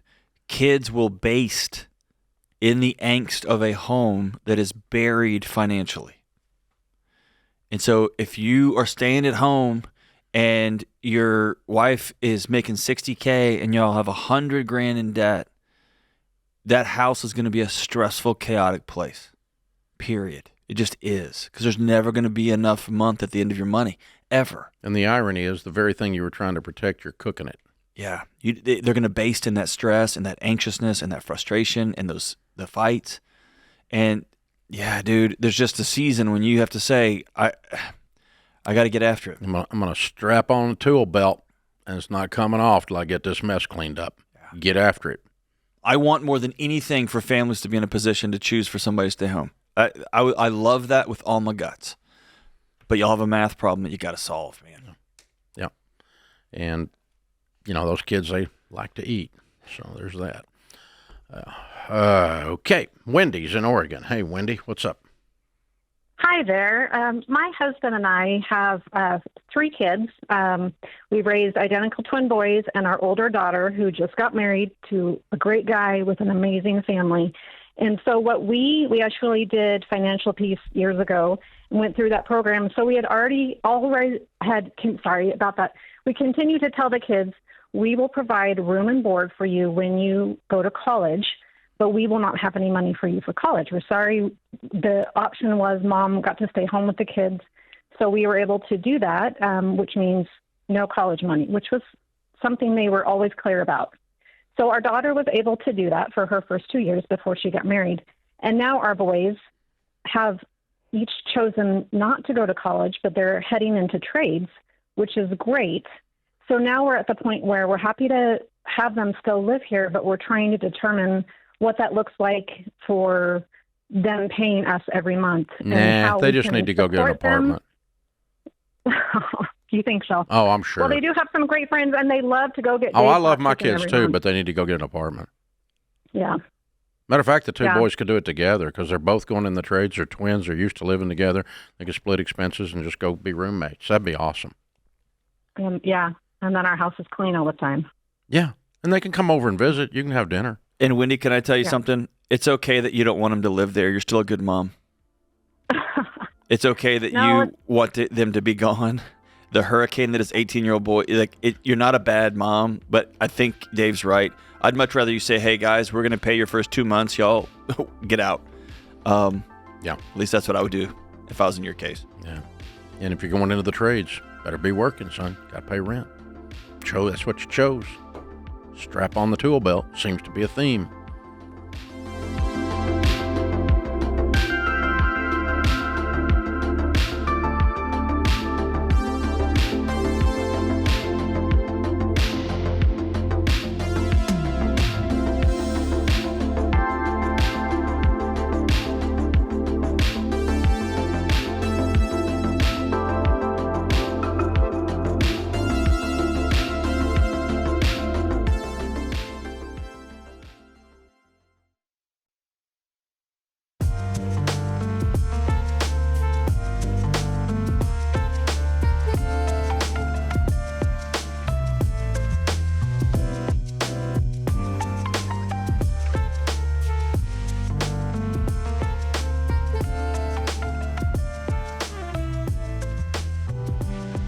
Brandon's in Michigan. Hey, Brandon, how are you? Hey, Dave. Hey, John. How are you both today? Better than I deserve. How can I help? Good. First off, thank you both for your time. Dave, thank you again for giving me a couple minutes on the show. I'll try to be conscious of the time, but I do need a quick minute to just provide us some information. Okay. So first things first, I'm 27 years old. I dated and married my high school sweetheart, and we've been together for 6 years now. We got a couple beautiful boys at home. And a few years ago, my wife and I, we were renting, and we were working, growing our family, and we were able to put money aside at the time and, pay down our debt. So got some student loan debt, our cars. The situation we found ourselves in a year and a half ago was our middle child passed away, and it was SUDC, and it was unexpected and unexplained. And obviously we weren't prepared for it, and we weren't financially prepared for it. How old was your baby? He was a year and a half old. Year and a half. Thanks. And you said it was SIDS, or what'd you say it was? It's SUDC. It's like SIDS, but for non-infant, a little bit older. Oh, I got you. Okay. Dude, I'm so sorry. Oh, my gosh. What was her name? Thank you, guys. His name was Carter. Carter. I'm so sorry. Yeah. Thank you, guys. Anyway, so here's ultimately my question. One of the outcomes of his loss was I needed to get my family out of the house. My wife held on to memories in each room, and it was haunting her. So I needed to get her out of the house. And we ended up purchasing a home, and it was at a time when we really weren't ready to be purchasing a home. But here we are now a year later. So ultimately, this is my question. I'm 27 years old. I'm trying to lead my wife. I'm trying to raise my other sons the best I can. My wife and I, we want to continue to be fruitful and to multiply and to grow our family. But what I'm finding is even after allocating every single dollar of income I bring in, we find that expenses continue to go up and we keep spinning our wheels. So my question is, how much is your house payment? How much is your house payment, honey? Mortgage is about $2,000, not including and what's other your what's your take on monthly? 97 monthly after taxes and benefits. It's about $57.50 a month. Okay, what benefits are coming out of your check? I don't put anything away for retirement right now. Okay. It's just basically everything: medical, dental, insurance. Gotcha. And you've got debt other than the home? Yes, sir. We've got about $3,000 left. We only have one working car right now, and it's got about $3,000 left on it. And I have $18,000 in student loans, and then of course there's the mortgage. So what's wrong with the other car? We don't own anything on it. It's old. The alternator went out, I don't know, maybe 8 months ago. And like I said, we're kind of spinning our wheels. I work from home, so it's not really needed right now. So we haven't put the money back into it to get it up and running. So that's kind of where we're at. What's it worth if you did get it up and running? It's honestly a salvage title. After putting money into it, maybe I could sell it for $3-4 grand, but I'd have to deduct whatever expenses go back into it. So yeah, well, an alternator is not $3 grand. Sure. No, yeah, I understand. You find a buddy that turns a wrench and go put an alternator on the thing, get it sold, and that'll pay off some of your debt. That's thing one. But you've got bigger issues than that. Yeah. Sure. And again, we're not drowning, Dave. Well, you've had a tragedy, honey. You've had a trauma. Sure. And so you guys are hurting, and it's just hard to do efficient mathematics and financial management when your heart is broken. It takes a minute. So give yourself permission to spin a little. Okay. It may take a minute for the family to get back up. It should take a minute if you're not whacked. And it is. It is. I mean, it takes a little while for y'all to get up. I don't disagree. Maybe you shouldn't have bought this house, but the house not killing you. It's not it's a little high, but it's not disturbing me horribly. But I don't think you're going to make tremendous leaps forward the year after you lose a 1.5-year-old. Sure.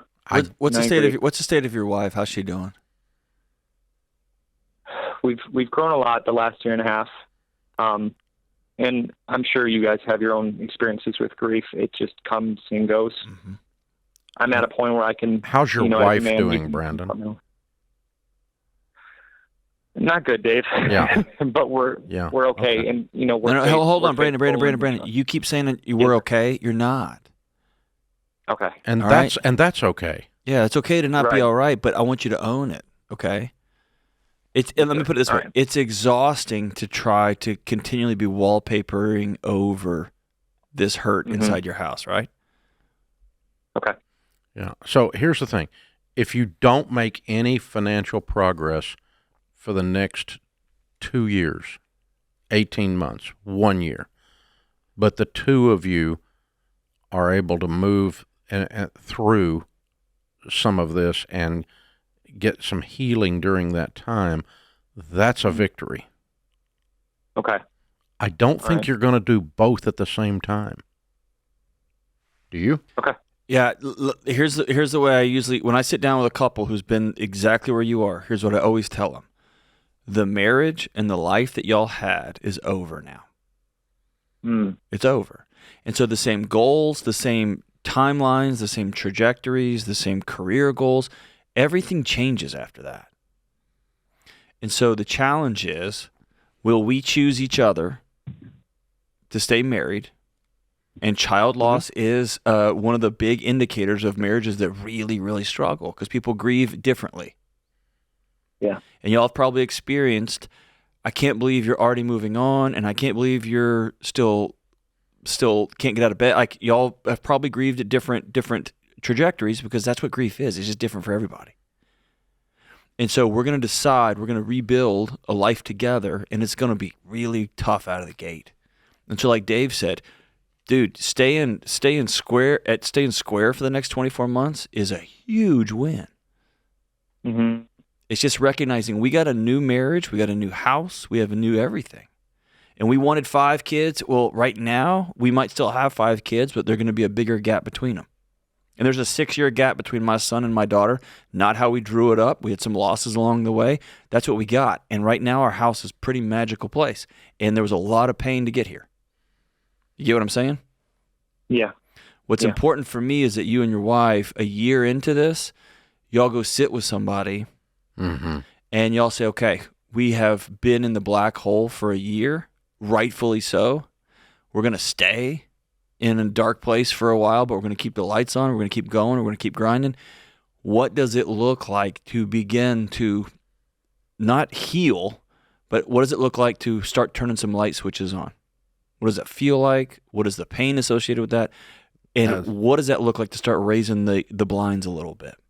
Yeah, that's with a good therapist. Yeah, so it's sitting with a professional that will walk with you. Yeah. And you should feel a little bit crazy. You should feel a little bit stuck. You should feel a little bit like, why? All that stuff is right and good. But yeah, Dave, you nailed it. Like, give yourself some grace during this season, man. You are a good husband, and you're an incredible father, and you are keeping the lights on in that place. And, man, it's an honor to talk to you. Yeah. Yeah, I'm so sorry. Yeah. If you can function perfectly in the middle of a tragedy like that, you're a psychopath. Right. Then I'd be worried about you. Yeah. If you're wondering what do we do and what day is it, that's right where you should be. Yeah. If my brain's spinning out of control all the time, and I get distracted, and suddenly a wave of grief catches me off guard and knocks me off balance, that would make you a normal human being. That's right and good and holy. That's right. Yeah. Because what you've been through is one of the most horrible things a human can experience, and I'm so sorry. Shouldn't be that way. Yeah. Hate it for you, brother. I hate it. Yeah. Give yourself a little room, get some help to walk through that. That's the best thing you can do for your money, oddly enough. But money's not our motivator in this conversation.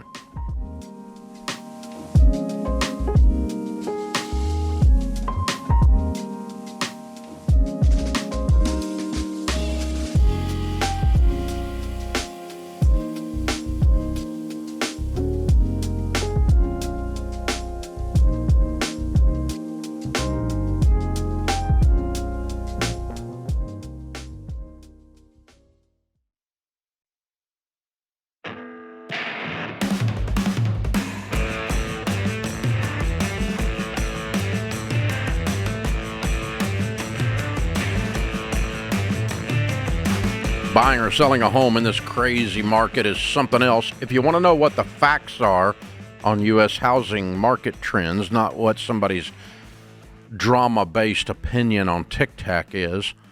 If you want to know what's really going on, just go over to RamseySolutions.com/market, and we got it all there for you. And you can click the link in the show notes if you want to. It'll drop you right in there. Teresa is going in Ohio. Hi, Teresa. How are you? Hi, Dave. Hi, Dr. John. Thank you for having me. Sure. How can we help? My question is both a financial and a moral one. My parents are both approaching 80 years old and not in the best of health. My father is adamant about a full-blown funeral, and he's very much against cremation. But the only thing they have prepped for is to buy the burial plots like 25, 30 years ago, and they have nothing. They live with a family member, so there's no assets that they own. They're both living off of Social Security. My dad on a disability Social Security that he's had since 1989. And I guess just morally, now that he's been in and out of a nursing home on a mild start to the dementia, I just want to be prepared. I'm torn. Oh, so you're torn because they're asking you to pay for the funeral. Well, there's no other means to do so, and I have siblings, and I've tried to talk to my dad because he is somewhat with us, as far as conversation, and he just feels that cremations are morally wrong, and he thinks that everything's been paid for, and then my mom looks at me and says, no, it's not. So, well, does somebody look at him and say it's not been paid for? We've tried. And he just said, what? I don't care? He's in his mind, he thinks it's all been taken care of because he has his plot. He'll tell you where it's located and what tree it's by, and there's a lot more to that. And my sibling lost a wife about 2-3 years ago now, and he said, it was over $20,000 for the funeral. Well, that's not true. No, shouldn't be.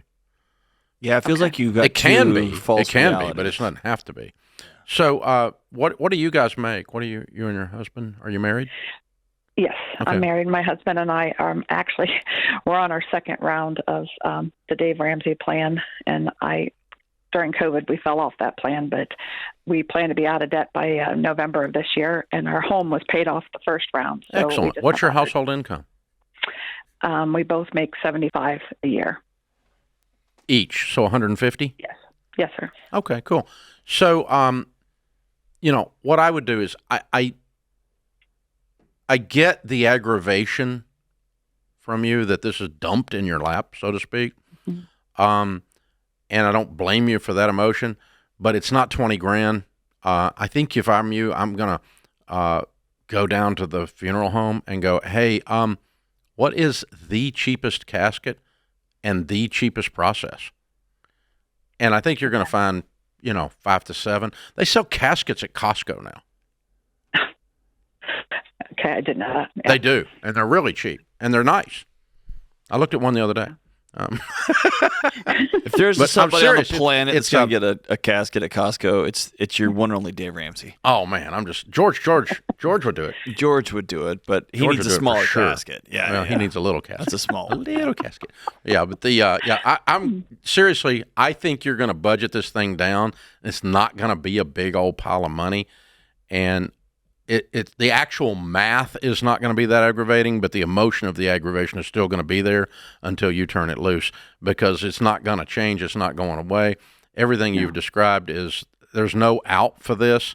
And the good news is you make 150 and you're almost out of debt. You'll be able to, so $5,000, $7,000 or whatever, and you just go, okay, I'm just going to plan on taking $5,000 or $7,000 out of my emergency fund or out of my savings or something when he passes, and I'm going to put him in the cheapest possible burial arrangement that is not cremation. And I would shop, and when you call a funeral home, go down there and talk to them and say, I'm going to go to 2 or 3 funeral homes, so y'all better give me the deal, because I'm actually shopping price. I'm pre-planning, and this is all about price. So you better give me your cheapest one, or you're not going to get this deal. Okay.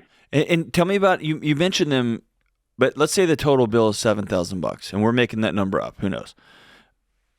Why wouldn't you call your siblings and say, "Hey, everybody's going to pitch in $1,500 on this deal"? I I believe that 2 of them would financially be able to, but 1 would not. So, I mean, and that's fine. Just say, okay, look, we're going to cover this, and I'd like for everybody to put in if you can. Yeah. And here's the bill. And by the way, once you get this information nailed down, and it's all pre-planned, and you know exactly what it is, because you're doing this while there's no emotion, you've not got a loss at this moment. Right. And so you're pre-planning it, and so we're shopping it like we're buying a car or something. It's very calculated. Go ahead and once you get the place, you go, okay, this place will do it for $5,600 or whatever, and the number is, and it may go up a little during the time if he lived 10 years or something. You may see some inflation, but send that number to your siblings and say, Dad is expecting us to do this. I'm aggravated about it, but I've reconciled with that, and I'm going to put in. And if you can put in your part of this, I'd appreciate it. And I wish they had taken care of it, but they hadn't. Yeah. And just, you can share that with them in whatever means you want to share. But I would give them the information and let them begin to process the emotion and the frustration, and also have some time to prepare mathematically for it. That's it. And tell me about the one sibling that you think couldn't pay anything. Why not?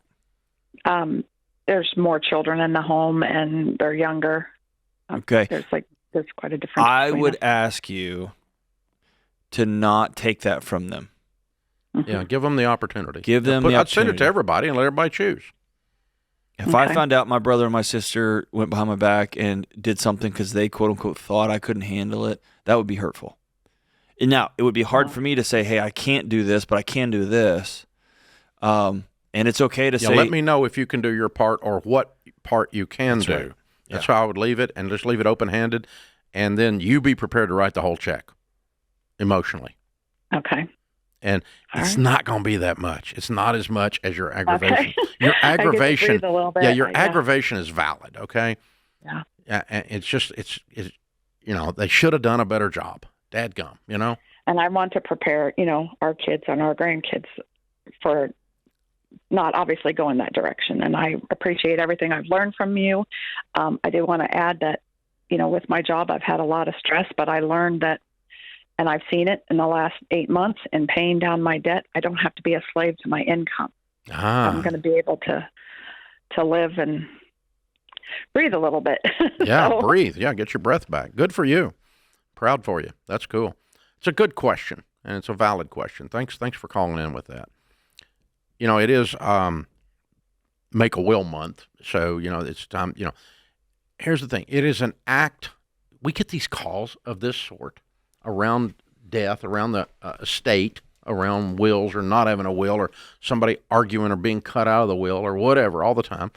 And it is an act of love to your family to systematically, like a nerd, prepare everything having to do with your last 90 days.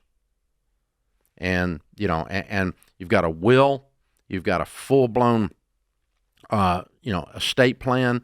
You've got everything, all your financial information is in a singular location where everyone knows where it is and they can find it. And then it's just execute the existing plan flawlessly, and there'll be no problems. And you've taken care.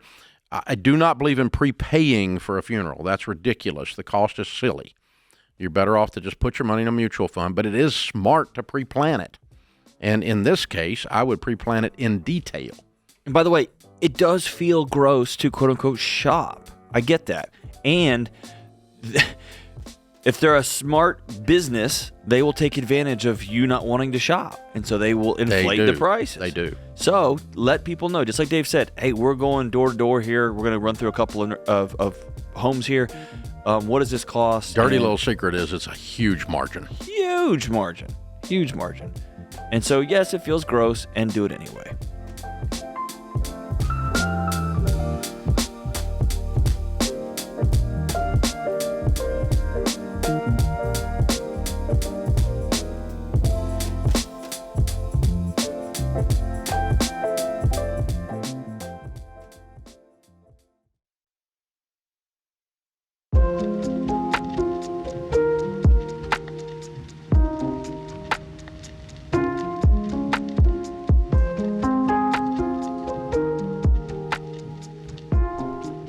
Our scripture of the day, Galatians 1:10. Am I now trying to win the approval of human beings or of God?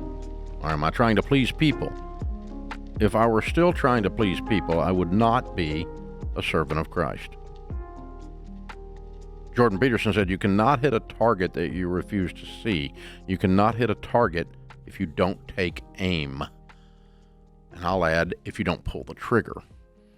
Some people will go, ready, aim, aim, aim, aim, aim. Oh, shut up and fire.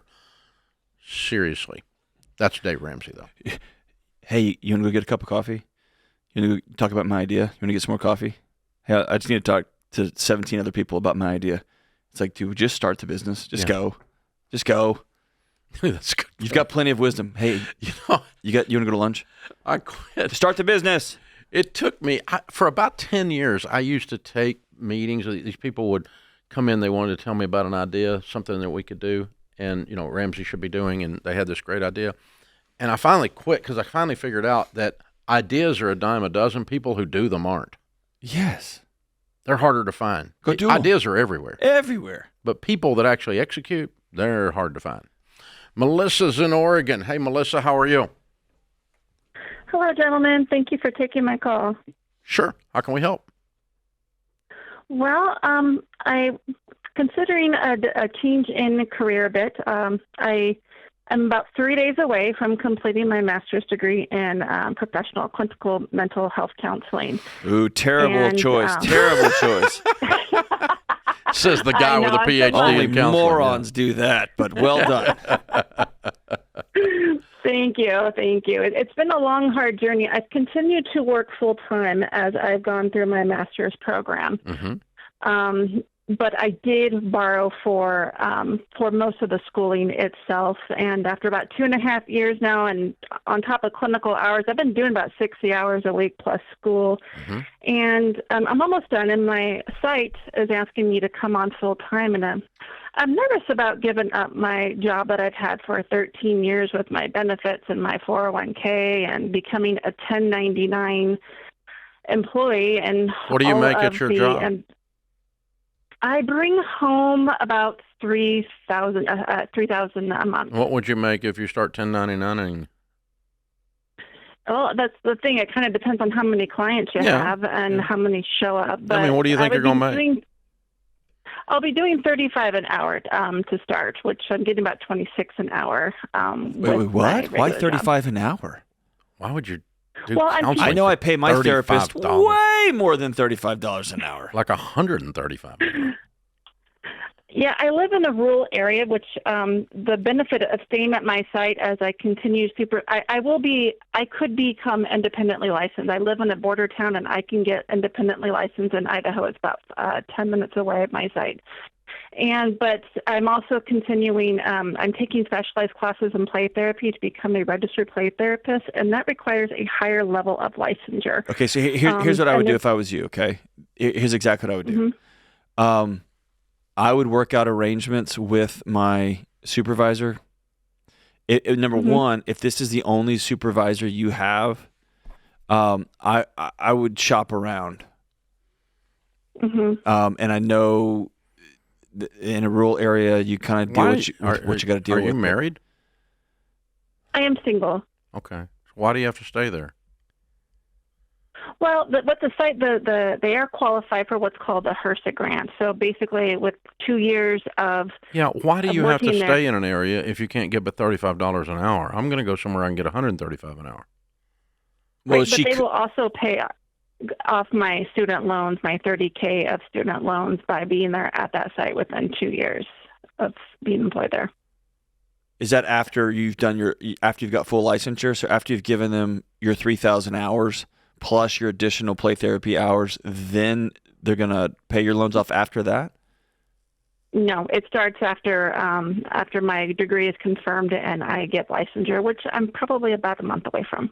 You're going to have your 3,000 hours postgraduate done right when you graduate? No, Idaho only requires a total of 1,000 hours with 400 being direct, and they will actually allow you to have your internship hours to qualify. So, and I've done all of that while I'm working full time. Here's what therapy, I have to have that supervisor level. So here's what I would do. To get that. I would meet a need in your rural area, which is people who see clients on Saturdays and Sundays. Mm-hmm. And I would sign up personally for 6 to 12 months of really exhausting work 7 days a week. And I would do it at a lot more than $35 an hour, or I'm moving. I'm serious. That's like 1970 pricing. Mm-hmm. I have never. I know a bunch of marriage counselors that make $100 to $150 a year. A bunch of them. Mm-hmm. Okay, and if you can't do that there because you're convinced that the people in that area economically can't do that, then you need to go somewhere else. I really would. But in terms of because the answer to the equation is, yeah, no wonder you're nervous at $35 an hour and you don't have any customers. But if you're at $75 or $100 an hour, I'm not nervous anymore if I've got customers, because you're going to make so much more than you make now that what little you lose from not having 401k, you can just go get you a Roth IRA with a Smart Vista Pro. It's not a big deal. You can set it up, and you're 1099, so you can do a simple IRA as well, which is a 401k for single employee or small companies. And you can do a SEP. There's all kinds of stuff you can do to replace that. Buy your own health insurance. You can replace benefits with money when you make more money. And so that's what the core of the $35 argument is I want you to make more money. You've gone to all this trouble. You've gone to all this exhausting process of doing your hours, doing everything while you're working full time. For God's sakes, cash the check now. Yeah. Something about this arrangement doesn't sound right, and I would really want to check through to make sure you're not getting taken advantage of. So, Dave, it's not uncommon for graduates to have to pay a supervisor for their hours, and some supervisors will say, hey, you come work for me. They're billing out at $100 an hour or 100, whatever it is, but I'm going to pay you $35 an hour while you work towards your hours, and you're paying me to supervise you to sign off. On 1099? Oh, yeah. But there's two problems here. One is you've backed yourself into a corner by borrowing a bunch of money for a graduate program. You have a math problem. You may not be able to... $30,000? Do what? She's $30,000 in debt. That's what I mean. But she may not be able to quit her job to go work for $35 an hour. Yeah. At 1099 to pay off that $30,000 worth of debt. So you're saying that $35 an hour because they're taking their cut off the top of her. I'm saying if that's the case. She's saying that's not the case. What they're going to do is they're going to pay her way below market rate and then say, we're going to pay your student loans off. It's still not a deal. That deal. feels like a bad deal. Still not a deal. Yeah. It feels like a not good deal. If I could have made twice as much money, I don't care. I'll pay my own student loans. That's right. That's exactly right. And I can pay my own benefits, and I can pay my own whatever. Right. That's right. But, or triple the amount of money. Yeah. Don't sell yourself short. That's what we're trying to say. Make sure you get the details ironed out, and really, when making any decision, the more options you have, the more power you have, and the higher the quality of the decision will be. When you've narrowed it down to one possible outcome, you don't have any power, and you have a higher probability of making the wrong decision. And the meaning, I'm going to own, this is the place. She got it all worked out that this is the place. And it doesn't have to be the place. It could be something else. And they know that you owe $30,000. They also know that you've decided they're the only option, which means they can kind of pay you whatever they want. And that's never a good place to find yourself. So, but all I have to say is I'm glad you're going to be a therapist. We need more good ones, and especially in rural communities, man. But I'm with Dave. Man, if you can retain autonomy, please go do that. Yeah. If you're clear and you're able to get licensure and just go, then go. That's what you need to do. That puts this hour of the Ramsey Show in the books. We'll be back with you before you know it. In the meantime, remember, there's ultimately only one way to financial peace, and that's to walk daily with the Prince of Peace, Christ Jesus.